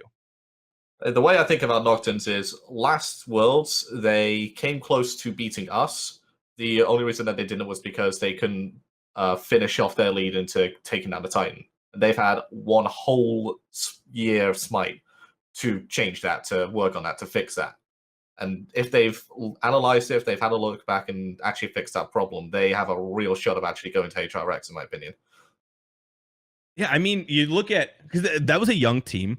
You look at every young team that plays competitive Smite, whether it's a team in what used to be Combine, Challengers, Minor League, moving up into the SPL. Like Burritos and Poppy were like the perfect example for like this theory. It was like, they could play the first 10 minutes of the game with any team in the league. You get to 15 minutes and start to get shaky. 20 minutes are like, we've never actually been here before. What do we do? And like it feels like that's the biggest thing, especially in Smite. Maybe it's just like a MOBA thing, is learning late game doesn't come from just playing the game. It really comes from having competitive experience. It comes from being able to have that game sense, I feel.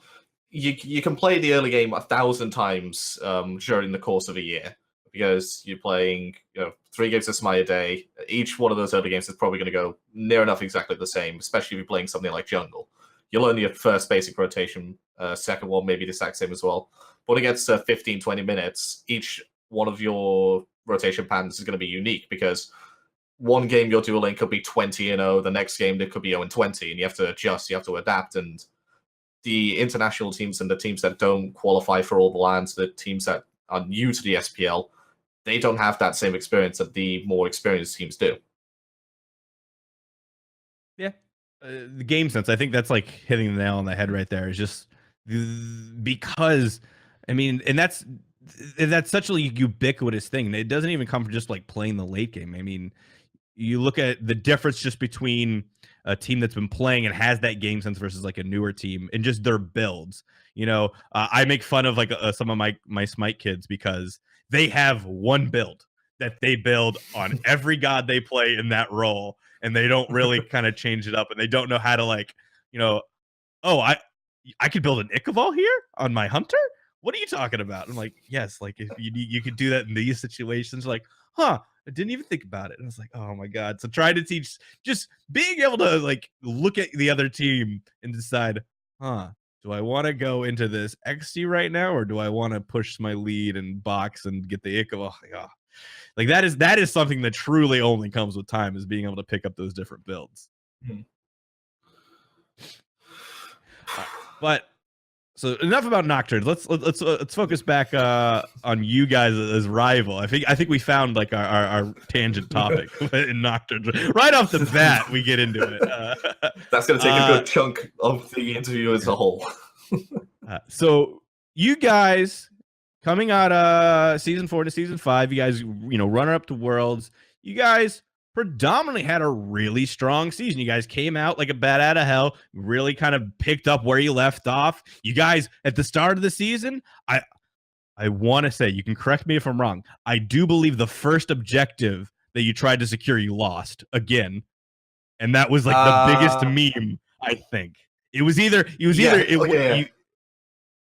think so it's the first Gold Fury we tried to secure was with Wolfie on Poseidon, and we still didn't secure it again. I was both absolutely rolling around the floor in laughter and anger at the same time.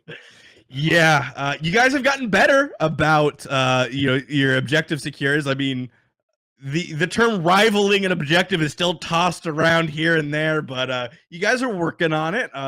You guys have had a pretty good split, and then we kind of get in this last split And it felt like you guys kind of like lost a step. There was a little bit of a stumbling. Do you feel that happened, or do you just feel like the competition, because everything in the top of EU is so tight, that everything just kind of got condensed and amplified in that regard? I think it's a bit of a mix of both. If you have a look at our season from the start to the finish, we played the regular splits in both spring and summer. We went to both the spring and summer lands. There wasn't too much of a break in between the lands and then the next split happening, so we didn't really have an opportunity to take a break like some of the other teams that didn't attend the land did. Let's have a look at Dignitas and Energy. They only attended one of the two lands, whilst we attended both. So just have that consistently playing Smite for almost 7-8 months in a row without having a meaningful break in between, it starts to wear on you. It starts to burn you out, and you saw sort of some of the effects of that towards the end of the split that just happened. We felt like we didn't have the motivation. We felt like we didn't have the drive to continue playing in those final sets because we just had that mental fatigue going on. And thankfully, there's been a extended break from the end of the split to the placement rounds. So we have had the opportunity to take that break. We have had the opportunity to cool down, to refresh our minds, to refresh our play style. And I could say safely that scrims are going extremely well because of it. Do you think ultimately, like, having that, like, at the end of, like, you know, online play, having that just a little bit of downtick in production is going to ultimately be more beneficial for you guys? Because you guys, like, we can't hang our hat on that. We gotta tune up. We gotta get better. We gotta perform better than that. And is that going to drive you guys to kind of, I don't want to say overachieve, but kind of like reach back and find that next gear going into all of these LAN games? So long as everybody is honest with themselves about how they've performed, about how their team has performed, you can take a good couple months break. You just have to make sure that everybody is focused, everybody's on the same page, on the same wavelength about what you're going to do when you return from that break. And we have focused on a few different things that I'm not going to go into detail here because you're probably going to be seeing them at LAN. Don't even pry. Don't even try. I won't. Like, we're getting to the point of the season and the year, you know, where you just don't ask certain questions. You want information, but you're not going to get it. It's like there's a few people that I just don't do that in anyway. Like Aurora. Aurora is one of those people you cannot get any information about anything competitive related from Aurora. He just won't do it. You'll ask him about a pick. He's like, yeah, maybe that could be strong. I could see where it would be strong. It could also be really bad because of this. And you're like, okay, but what do you actually come up with think? like the most troll suggestion ever. It'll come up with the most troll suggestion ever, and it's like, oh yeah, they could actually play that. Do we prepare for that? Do we actually think they're going to do it? I mean, Splice. It's funny because, like, you know, this would be the exact, like, the recipe for Splice to, like, just make a huge splash at LAN, right? The meta's been staying the same. I feel like we're kind of in that same, like, it's season 3 all over again. Everybody's kind of settled into the picks. Nobody's really exploring outside of the established meta as far as we can see in competitive play.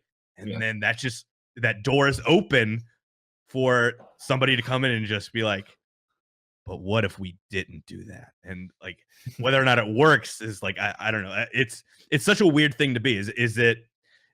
Do you feel like maybe some teams are getting in that groove? I mean, some teams more than others are perfectly fine only playing meta and only doing that. And usually those are, like, teams we see kind of playing on the back foot at LANs. They're trying to catch up and pick in bans, you know.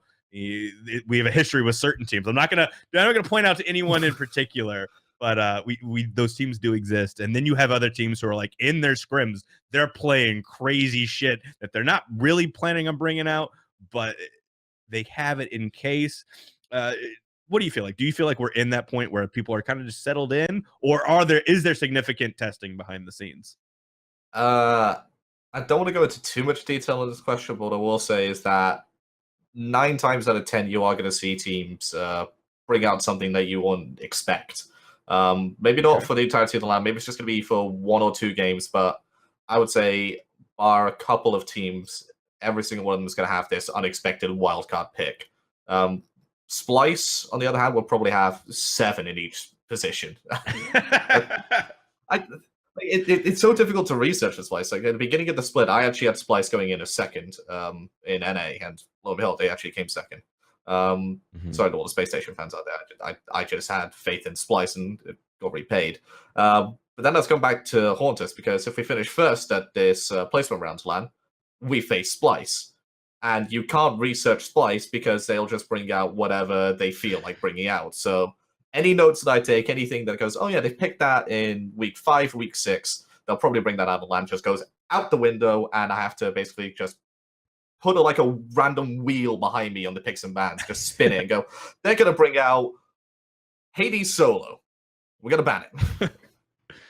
God, that is, I mean, you're absolutely right. And it's funny that you say like you picked Splice, like even like the slow start that they had, they really turned it around. And the contrast with SSG too is SSG had such strong players. And I don't know about you, but for me, I really feel like the difference for Splice is they have at least two people on that team at the core who live, breathe, eat, sleep, Smite, and numbers in Aurora and Divios.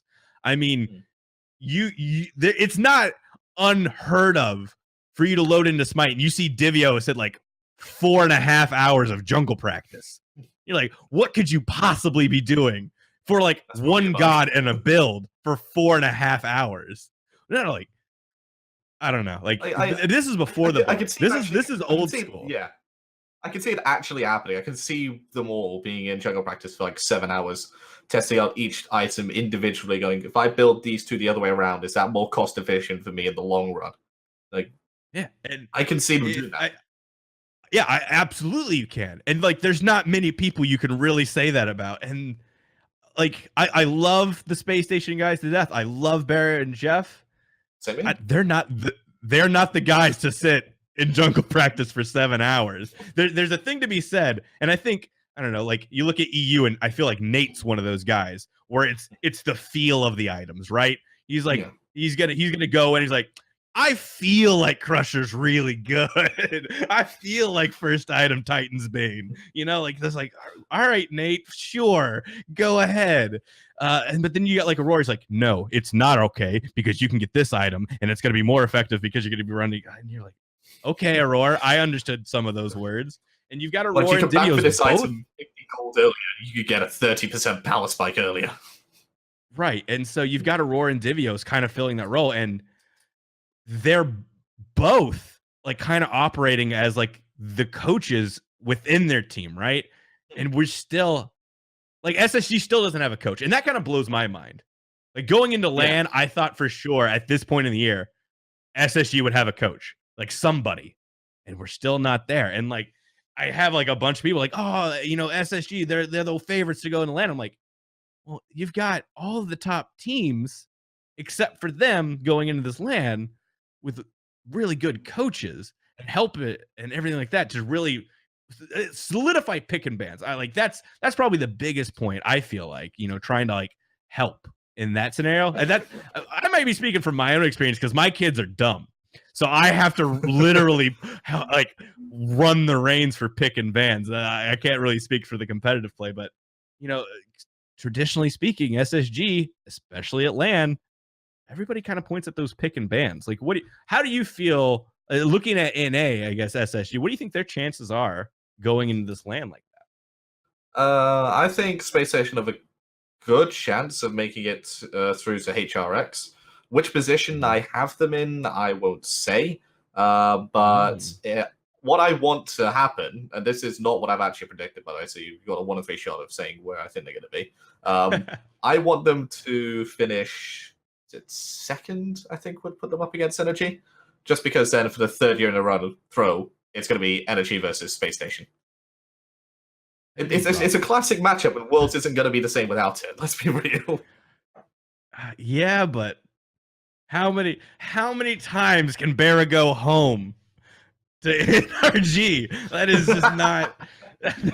Or they finished 3rd. They beat United for one of the first times they split, and then they face Energy in the semifinals. So again, it's a semifinal matchup for the 3rd year running.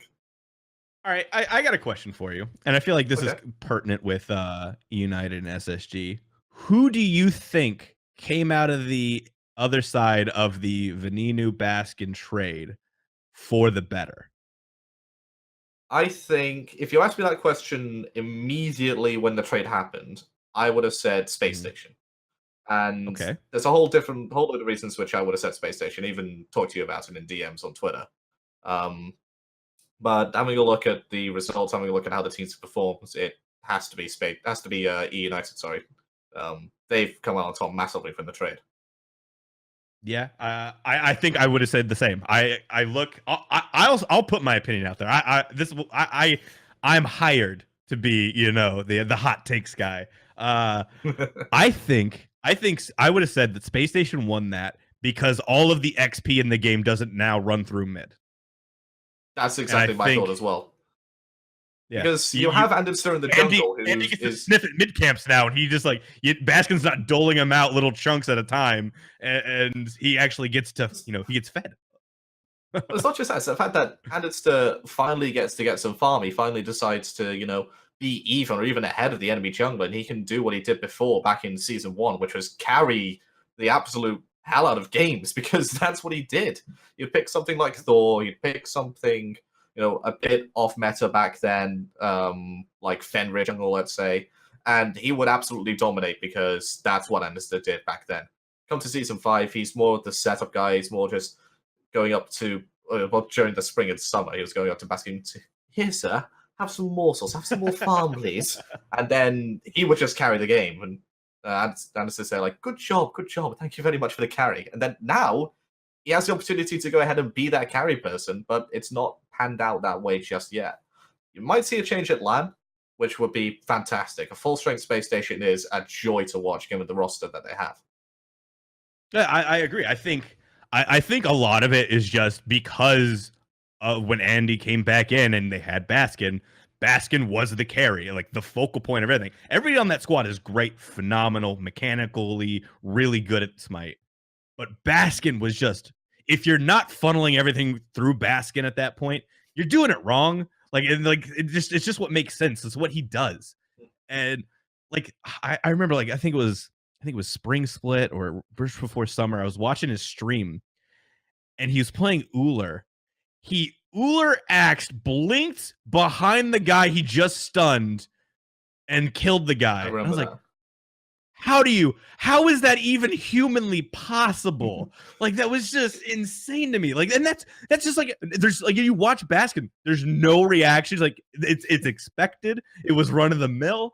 And so you have that player, but getting to my point is you take him out and you add Veninu, who he's not that power spike. He's that one singular jump up of carry, but he's broader, kind of more team oriented, more team fight guy. He's going to do a lot more setup. He's going to facilitate and make his plays. And he's it's hard to say he's more well-rounded than Baskin because Baskin is just such a godly player, but it's softer edges versus the jagged spike of Baskin, I guess. I don't know how to if that makes any sense. And I feel like him being in the game allows Bear to do more in team fights.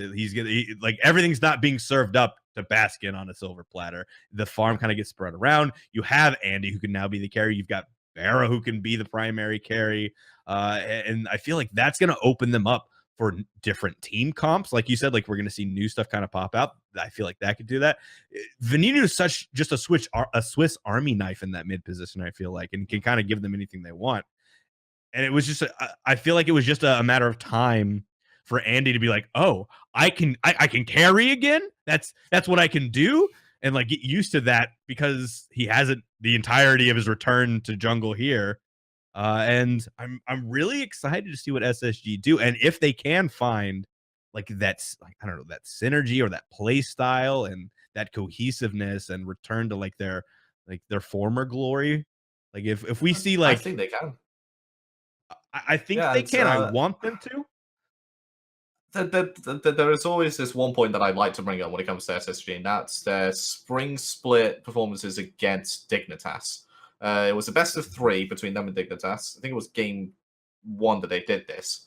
They brought out Thanatos solo completely out of the blue to deal with the Zhonghui solo that was running the meta. And instead of carrying through Bastion that everybody presumed that they were going to do, they carried through Aquarius instead. And that threw Dignitas through a complete loop. It threw everybody through a loop. And they won that game pretty easily. But then they decided to try and do the exact same strategy again. And Dignitas knew what was up. They adjusted correctly, and that strategy fell through. Adaptation needed to happen during that set. It was a strategy that did work. It can work against the Zhonghui, but putting all the eggs into that basket in the second game wasn't the correct decision, I feel. Yeah, I think picking it was fine. I think playing around in the early game was fine, but trying to facilitate the carry through like you did game one just wasn't the correct play. But now that they've got when they had Basket in the mid lane, they could have transitioned it over to mid lane, probably won that set 2-0 and got to the finals or even grand finals of that LAN. But instead, history played out a bit differently. But now they got Veneno in the mid lane, there's more of an option to transition farm and transition carry potential across the entirety of the map rather than spiking it in one lane. Yeah. Now going into like them running back the strat, I mean, that's classic SSG, right? The failure to adapt is kind of like that stigma that like is over their heads from the last two worlds, really, just not being able to like adapt on the fly to these team comps and make meaningful adjustments. I mean, every year at Worlds we kind of see it. I mean, last Worlds, the poster boy for that was really Obey. They just didn't change it up. They kept doing the same thing, especially out of the solo. The Zalia was on the no pressure solo lane against all the pressure solo lane, and they lost all their games against it, and they never adapted. Do you place that more on just the player styles and types and everything like that, and just being confident in their abilities, and then failure to execute in the battlefield, or do you attribute that to lack of coach? Because that's what I would do, but I'm on the outside looking in, right? I'm the stand-in for your casual fan, and a lot of what we point at is like, oh, well, that's why you have a coach who's like, no, we can't run the same thing twice in a row. They're gonna know. I think there's a bit of a mix of things there. Like, you have a look at the SSG example, and if they had a coach at that point, they may have not run the exact same strategy. They probably would have done the exact same picks and bans, which, like I said, I was fine with. Mm-hmm. But then you have a look at the other counter argument, which was Obey at Worlds. They kept on running Osiris Jungle for the 3 games, despite the fact it clearly wasn't working against the United. And that's where you sort of see that sometimes it's not just coming out from the coaches and not just coming out from the players. It's this idea that scrim results will always transfer into live play. You can have that sort of sense when you're up against teams from your own region, because they've been practicing the same stuff. The stuff that you've been practicing against other teams in your scrims will obviously translate well to teams that are in your region, because they've been practicing something similar. But you go up against a team in another region, the stats are always going to be adjusted slightly. Say, for example, I don't know, Bastet solo had a 90% win rate in scrims leading up to Worlds. I would then know that against European teams, Bastet solo will be a strong pick.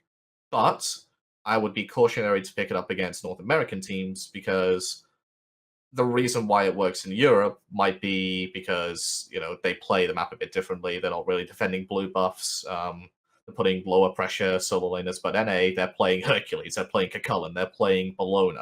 And Bastet won't do well against those. And what you saw from Obey at Worlds was the fact that their scrim results showcased a high win percentage on Osiris Jungle. I think it was something like 78, 90%, 78, 80% or something like that. Osiris Jungle won those many games. And it was sort of a similar situation for us. Osiris Jungle did phenomenally. We had another pick as well, but I won't go into that. But you can't just throw those completely out the window. You have to stick to it, because otherwise you're going in blind. If you go in blind, your picks and bans are going to be incredibly weak, because there's no cohesive strategy. There's no formation of a draft to play around. So you have to draft in the thing which you believe to be strongest, which Obey saw as Osiris. So I don't blame them for drafting it 3 times in a row. I don't blame the coach. I don't blame the players. It's just a sense of, when do you call it quits?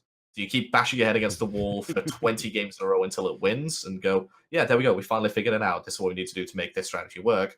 Or do you go, right, it's not working against this region. Let's go back to the drawing board. Let's have a look at what else did extremely well in scrims and play that instead. Very, very well said. And, I feel like that's a lot of the stuff that we don't get to really see and interact with and appreciate in the competitive scene right now. Is just like all of those little intricacies and like why stuff gets picked, why stuff gets played certain ways. And really, like, I really liked how you said, Bastet solo in EU is strong because whatever, like they don't contest blue buffs. But in A, they treat the blue buff like a jungler like adapting treats his speed buff.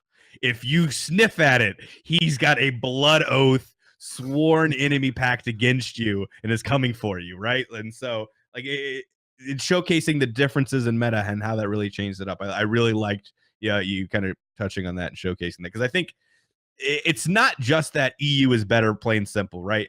EU plays a different meta. NA plays a different meta. I mean, at Worlds, United played 15-minute win or bust comps and was able to like get it done and capitalize on it, right? And now that's not a comp that I think works anymore. I mean, a lot of that comes in for like the game too, right? Like 15-minute comps, just because of the way XP and everything goes up, it's less worthwhile. I mean, we're getting to that point where pressure is king. You were seeing all the stuff going through mid lane and buff invades. Yeah, we're going through all that again. And Jackal, I swear to God, so help me God, if we have to go back to the double mid start again, I'm coming for you personally. I don't care if it's not your idea. I don't care if it's not you running it, but I'm blaming you. You're going to be my lightning rod if we're starting back in mid. All right? I'm hiding now. Yeah, that's what I thought. I don't want it back in my casuals. It just doesn't work there. But I don't think a double mid lane start's going to come back. I think what you might see from certain teams is they'll do the regular start where two people are starting at speed buff, but then they'll probably do something like, I'm going to play. Well, this is something Weekend did back in spring and maybe even a bit of summer when Arachne got buffed. Was I'm going to go straight to mid harpies, blink over the wall after I get level 2, and then kill the mid laner because they're not expecting it. You might see something like that, but then there's not going to be two people going to start mid straight away. Yeah, I mean, I can see that. Like, that's, right now, everything is just so mid-oriented from the game. And I feel bad because, like, my side lanes are always asking me what they could be doing better. And my solo lane, I feel super sorry for my solo lane because I'm trying to teach them everything I can. But it's like, my dude, your lane, as long as you don't feed, it literally doesn't matter anymore. Like, whatever you do, as long as you're not dying, you could sit under tower with your Guardian's Blessing the entire laning phase. And as long as you and the jungler can get that blue buff every once in a while, you're good. Just go for the team fight. Just, make yourself a cup of tea, get a magazine, just relax for like 15 minutes and then you're good. And Guardian's Blessing has ruined solo lane, mind you. It really has. I've talked to several people, and like it's such a blessing and a curse right now with solo, because you can almost legitimately play anything in solo. Yeah. Like the lane has gotten to that point, but that it also makes it bland because you can get away with anything because it doesn't matter. And it's just like I miss when I first got into Smite, watching Divios go manlaid with Robin, just slap boxing a dude for 10 minutes and them trading kills out. Like, that's what I miss. I miss man lane solo. Hashtag make solo man lane again, right? I miss Stone of Gaia Rush solo laners who would just slap each other for high damage numbers, because that was exciting because everybody was squishy, but they had a lot of health regen because it was Stone of Gaia. So you had these fights where people got down to about 2% health, thinking, oh god, it's actually going to be a kill. No, Stone of Gaia is going to burst healing back up to full health in about 10 seconds. But it was exciting to watch those fights with all health bars just dropping down incessantly. Then you just have these ones where it's, I'm going to tail whip you, I'm going to sickening strike you, and then dash away. Oh, goodbye type instead of your I health. remember when the early game of broadcasted Smite was always solo lane. Now you never look at solo lane. Solo lane, what are they doing? Who cares? Now it's transitioning over to the dual lane. Dual lane fights in the early game are the ones to watch. And you can get fights in mid lane as well if you have good early game fighting junglers like Bakasura. I don't know. I feel like duo is the lane to watch because the trading, like if you really appreciate good Smite, watching how they place their autos, you know, where the supports are, how they're taking aggro, how they're forcing the other team to get minion aggro and things like that. Like it's a really delicate dance that I don't think a lot of people appreciate because there can be a lot that goes into like, I'm going to take this one auto attack from their ADC, get back in my minion wave, get to the side. Okay. Now I'm going to go aggressive. And it's like, it's such a like just delicate dance of trying to like get all that in there. And then all of a sudden you've got, mid lane just got a double kill on both sides. Like, well, how did that happen? Like, they just kind of walked at each other. and I like what Harris have done with the broadcasting this last split was they had this focus on the dual lane, but if a kill happened in mid lane and they didn't see it, they go, let's have a look at what happened in the mid lane with this a lot in the action, and then you see what happens. And that's something we've been asking for a while. But it's finally happened. It's good to see because it just looks more professional, looks cleaner. Absolutely. The replay feature is something that I love. Like it's something that's kind of like periodically come and gone with Smite. Like when it was at Worlds last year, I was like, we have replays? We have replays now? This is amazing. Yes. All of the time, forever. Yes, please replays. And now it's become a thing, and it's so much better watching the broadcast. You never feel like you're missing. You never get a moment where Jithens misses the biggest. Like Jithens is never going to miss a pentakill now. Like that's something that's never going to happen in the SPL because we got the replay system, and it's just so nice to know that. Oh man, we're so off track now. Where the hell are we? Let's see. We talked about we talked about the mid splice. We talked about space station. We talked about nocturnes. Who else? Rival versus Armada. Okay, let's talk about Armada. Okay. So traditionally, the SML, the challengers, whatever, is I think the most aggressive meta you could possibly ever imagine every year. It's like having a team of 5 Zapmans coached by Zapman. There's never a fight they don't think they can take, and there's never a time where like we should back off. It's like no. Some people kind of remove certain keys from their keyboard. They remove the S. That is the SML. That is NASML boiled down. So like we've got back as Jingwei. Well, we can fight this Ares Ram lane. It's fine. We can fight them. Then you get double kill. It's like, we probably shouldn't have done that. And I don't think that's quite something that EU teams really get to play against a whole lot. That unabashed, unapologetic aggression. However, we get to play against it in scrims a tiny bit because people just go mad ham in scrims. They go, let's see how far we can take this comp before it's punishable to the point where we can't win. But in an actual proper game, it's so methodical that you're right. We don't get to practice against it that much. And so my question there being, does that make you a little wary going into this game where you're going up against the style you maybe haven't been able to play against consistently, and just the unabashed like aggression? They're not going to stop throwing themselves at you. Eventually, it's one of those things where like eventually it could work, or you guys are just gonna be like, oh, okay, you're dead. Like keep running at us one at a time. We can do this all day. There's a tiny bit of wariness going in because there's that unknown factor. Obviously, with the way that it was broadcast this split, we didn't get to see all their games. We did manage to spectate their best of 3 round robins, though, which is more than enough information that we need, I feel. But there's always that hidden nagging little voice behind you that goes, but they could have something else up their sleeve. They could just be, they know that they're going to win that best of 3 round robin. They're just saving some of their strategies for this big match, which they obviously want to win. And I mean, I feel like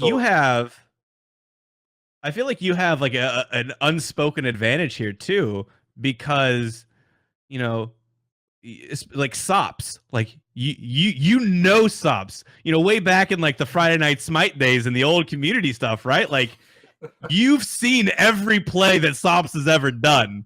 And so like is that a little bit of an untold advantage going into this? Like I don't know that some people really know that. Like are we that far away removed from Freight Train and Friday Night Smite that like people don't know that you were like what you used to do? Do people only know Coach AlphaJackal now? Are you at that point? People pretty much only know me as a coach. When I tell people like how I got into coaching, and say, "Oh, I used to be a community caster, then I went to cast with EGL," and they're like, "Wait, you used to cast? What? Hello?" And just to think that I got to know a lot of the Australian meta as well through casting for them for a couple of splits. I got to know a bit more about the Challenger Cup in North America because I casted them for a good split as well at the beginning of Season 4. And that's, it is a slight advantage, but given that it happened a long time ago, you can change the picks, you can change up the play styles slightly, but the overall idea of how they want to play is going to be the same, I feel. You're always going to know that Ataraxia wants to play the methodical farming game. You know that Zapman's going to want to pickle and just axe stun you as often as possible. And you know that Jeff Hindler is going to save Barracuda no matter what you do.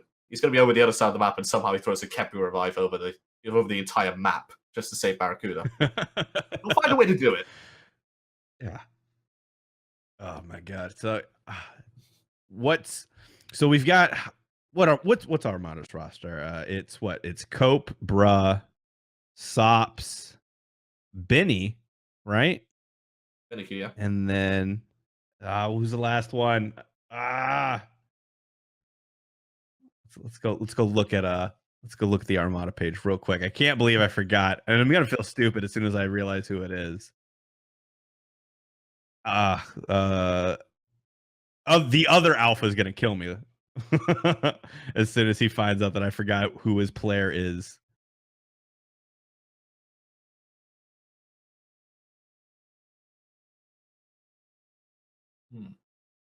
Oh man, it was just posted. Where is it at? I can't believe. And I was literally talking about this last week about who their team was. I mean, you can have a look on. You should type in Armada Smite and it'll come up with it. So it's Sybil support, Benny Q Hunter, Stop Smith, Kill Baby Jungle, and Bruh. I can't believe I forgot Sybil. Sybil. I'm sorry, Sybil. Oh, and they have Clow as their coach as well. Clow is their coach. That's interesting. I mean, that's what's currently been told listed on the Smite Esports wiki. Very cool. Cloud's one of those guys who's been around forever. Maybe not like one of the best players per se, but he's got the knowledge just from being around for so long. He's one of the most veteran players out there, so he's gonna have valuable knowledge. Is he like is Cloud like launch tournament OG, or did he come after? I think it was just after launch tournament that he came in. What's before? Yeah, 2015 season 2 in a SPL summer qualifiers. Okay. And then he went to Xbox. Yeah, he must have started playing the game around the launch tournament then. Yeah, because he's been around forever, just maybe not competitive. It's always weird too, because like you've got people in the scene now who have been in the scene since launch tournament as players, but haven't made it into competitive until more recently, right? But they've been around forever. They've been in those high-ranked games and stuff. I don't know. Like I feel like Smite's just in such a interesting place right now with like the youth run. I mean, you look at, NA, it's really apparent. EU, it's still, EU for whatever reason is still like the boys club, the teams who are sticking together forever. I mean, you look at you look at like SK, who have had an abysmal season, you know, not being able to put together the wins, and they've only made like really minimal changes, like and only when they like their hands are tied behind their back. And you know, you've got season. Yeah, and then you've got like Insignum tearing it up in the SML. You've got Optimus Gang, you know, Old Burrito tearing it up in the SML. And like, I can't wait for just one of these teams, whether it's going to be Mouse or SK, and be like, you know what, we got to change something. You know, Papa Lob is a great man, but maybe we need a new mid laner. You know, like just trying to shake something up that way. You can't get rid of Lobster. See, exactly. You can't get rid of Lobster, but maybe you do, right? Like it's one of those things where like you never think you're gonna see it, but one day it's gonna happen. Like one day, Barra and Jeff are not gonna be on the same team. One day. You don't want to think about it. That's a lie. That is a lie. I don't know. They might retire together. They might go off into the sunset together. Like you saw at the beginning of the season that there was a potential that Barra and Jeff were going to be on separate teams. The community had massive outrage, and you saw that the players just weren't happy at the fact they had to play separately. And then it was like the whole emotional get back together when they finally managed to get a roster. Jeff Hindla did finally play on a team without Barra at the Invitational, though. It's happened. There is a precedent now. he's tasted freedom. He's cheated on Barra. All right, so at this point we're really just rambling. You've got Armada. Should be some good games. Hopefully, we see you guys kind of with your break, kind of reinvigorated. Going into this LAN. I'm sure you guys will. You guys, you know, are one of my favorites going into this. Rival is always one of those teams where, you know, you never quite know what to expect. And it's funny because at some point in this LAN, I'm going to call it now, Vote's going to have a vote game. And that's the game that I really want to watch, because Vote's gonna go full Zapman. He's gonna Rama 3 into like a 4-man fight and be like, oh, no, I can do this. I can fix this. I can fix this, everyone. and then he can't fix it, and then you just get, you know, you get the Vote game where Vote is 0-7 and just not doing too much, and then that's when you see the rest of Rival just really go, all right, Vote, let's go, and just really pick up the slack. And you see, you know, Wolfie will carry his brains out, Ice will carry his brains out, Death will do it, and those are always my favorite games, when the rest of Rival just collectively has to look at Vote and go, really now? This is what we're doing? Everyone has one of those games, let's be real. Yeah, let's be honest. But looking forward to watching you guys at the LAN. Is there anything before I let you go that you want to say? Any shout outs you want to give? Any other topics you want to ramble about? If I said every topic we want to ramble about, we'd be here until next Tuesday. So let's just keep it a bit. Let's just keep it there. But I do want to say a massive shout out to Rival, the organization. They've been really good with us. We were really excited to keep them on at the beginning of Season 5, and hopefully we can do so at the beginning of Season 6 as well. Massive shout out to the fans as well, who have stuck by us even through the difficult period that we've had at the end of that last split. We thank you guys so much for your patience, and we hope to reward it with a good LAN performance. And, well, all we can do now is wait. Yeah, and when is the placement round? It's before HRX, 5th of November. Now, is that online, or that is LAN, right? That is LAN. We are being all 14 teams are being flown out to LAN. I feel like massive. That's really important. Yeah, I feel like that's really important and underplayed. Like, you guys are all going to be down there for a very long time before HRX, and that's going to kind of be interesting. Like, what's like, I'm trying to end the show, but then this other question kind of pops up. How does that impact like scrim planning and things like that? Do you scrim while you're down there? Do you just like, we've got our picks that we left with, I hope they're still good? Like, what do you do? Obviously, we're going to be flown out very close to the start date of the placement rounds. Don't know if I can actually say when we're going to get flown out, but you'll see on Twitter the fact that we're flying, obviously. But say we're flown out on the 3rd, for example. We then play on the 5th, so there's not really much of a precedent to scrim the day before because the game's at the next day. So we have no worries that those picks are going to be fine to get us through that LAN. It's just, do we find time to scrim between then and Worlds? Because we're not going to have access to a studio like the high-res studios.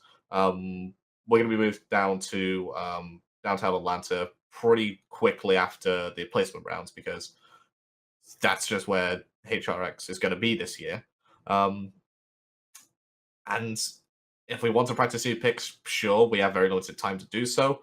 Can we make those picks work in that, let's say, 3 days worth of practice that we can get? Can we make a new pick work in those 3 days? Most of the time, the answer is no. You might find that this one pick works really well with your team. Let's say, for example, we find out that Wolfie is a really talented Loki mid. And we say, right, we can make Loki mid work in 3 days. So we can bring that out at HRX then. I'm just giving you the most nonsensical example so people go, oh, yeah, that's just an example, rather than actually revealing a strat.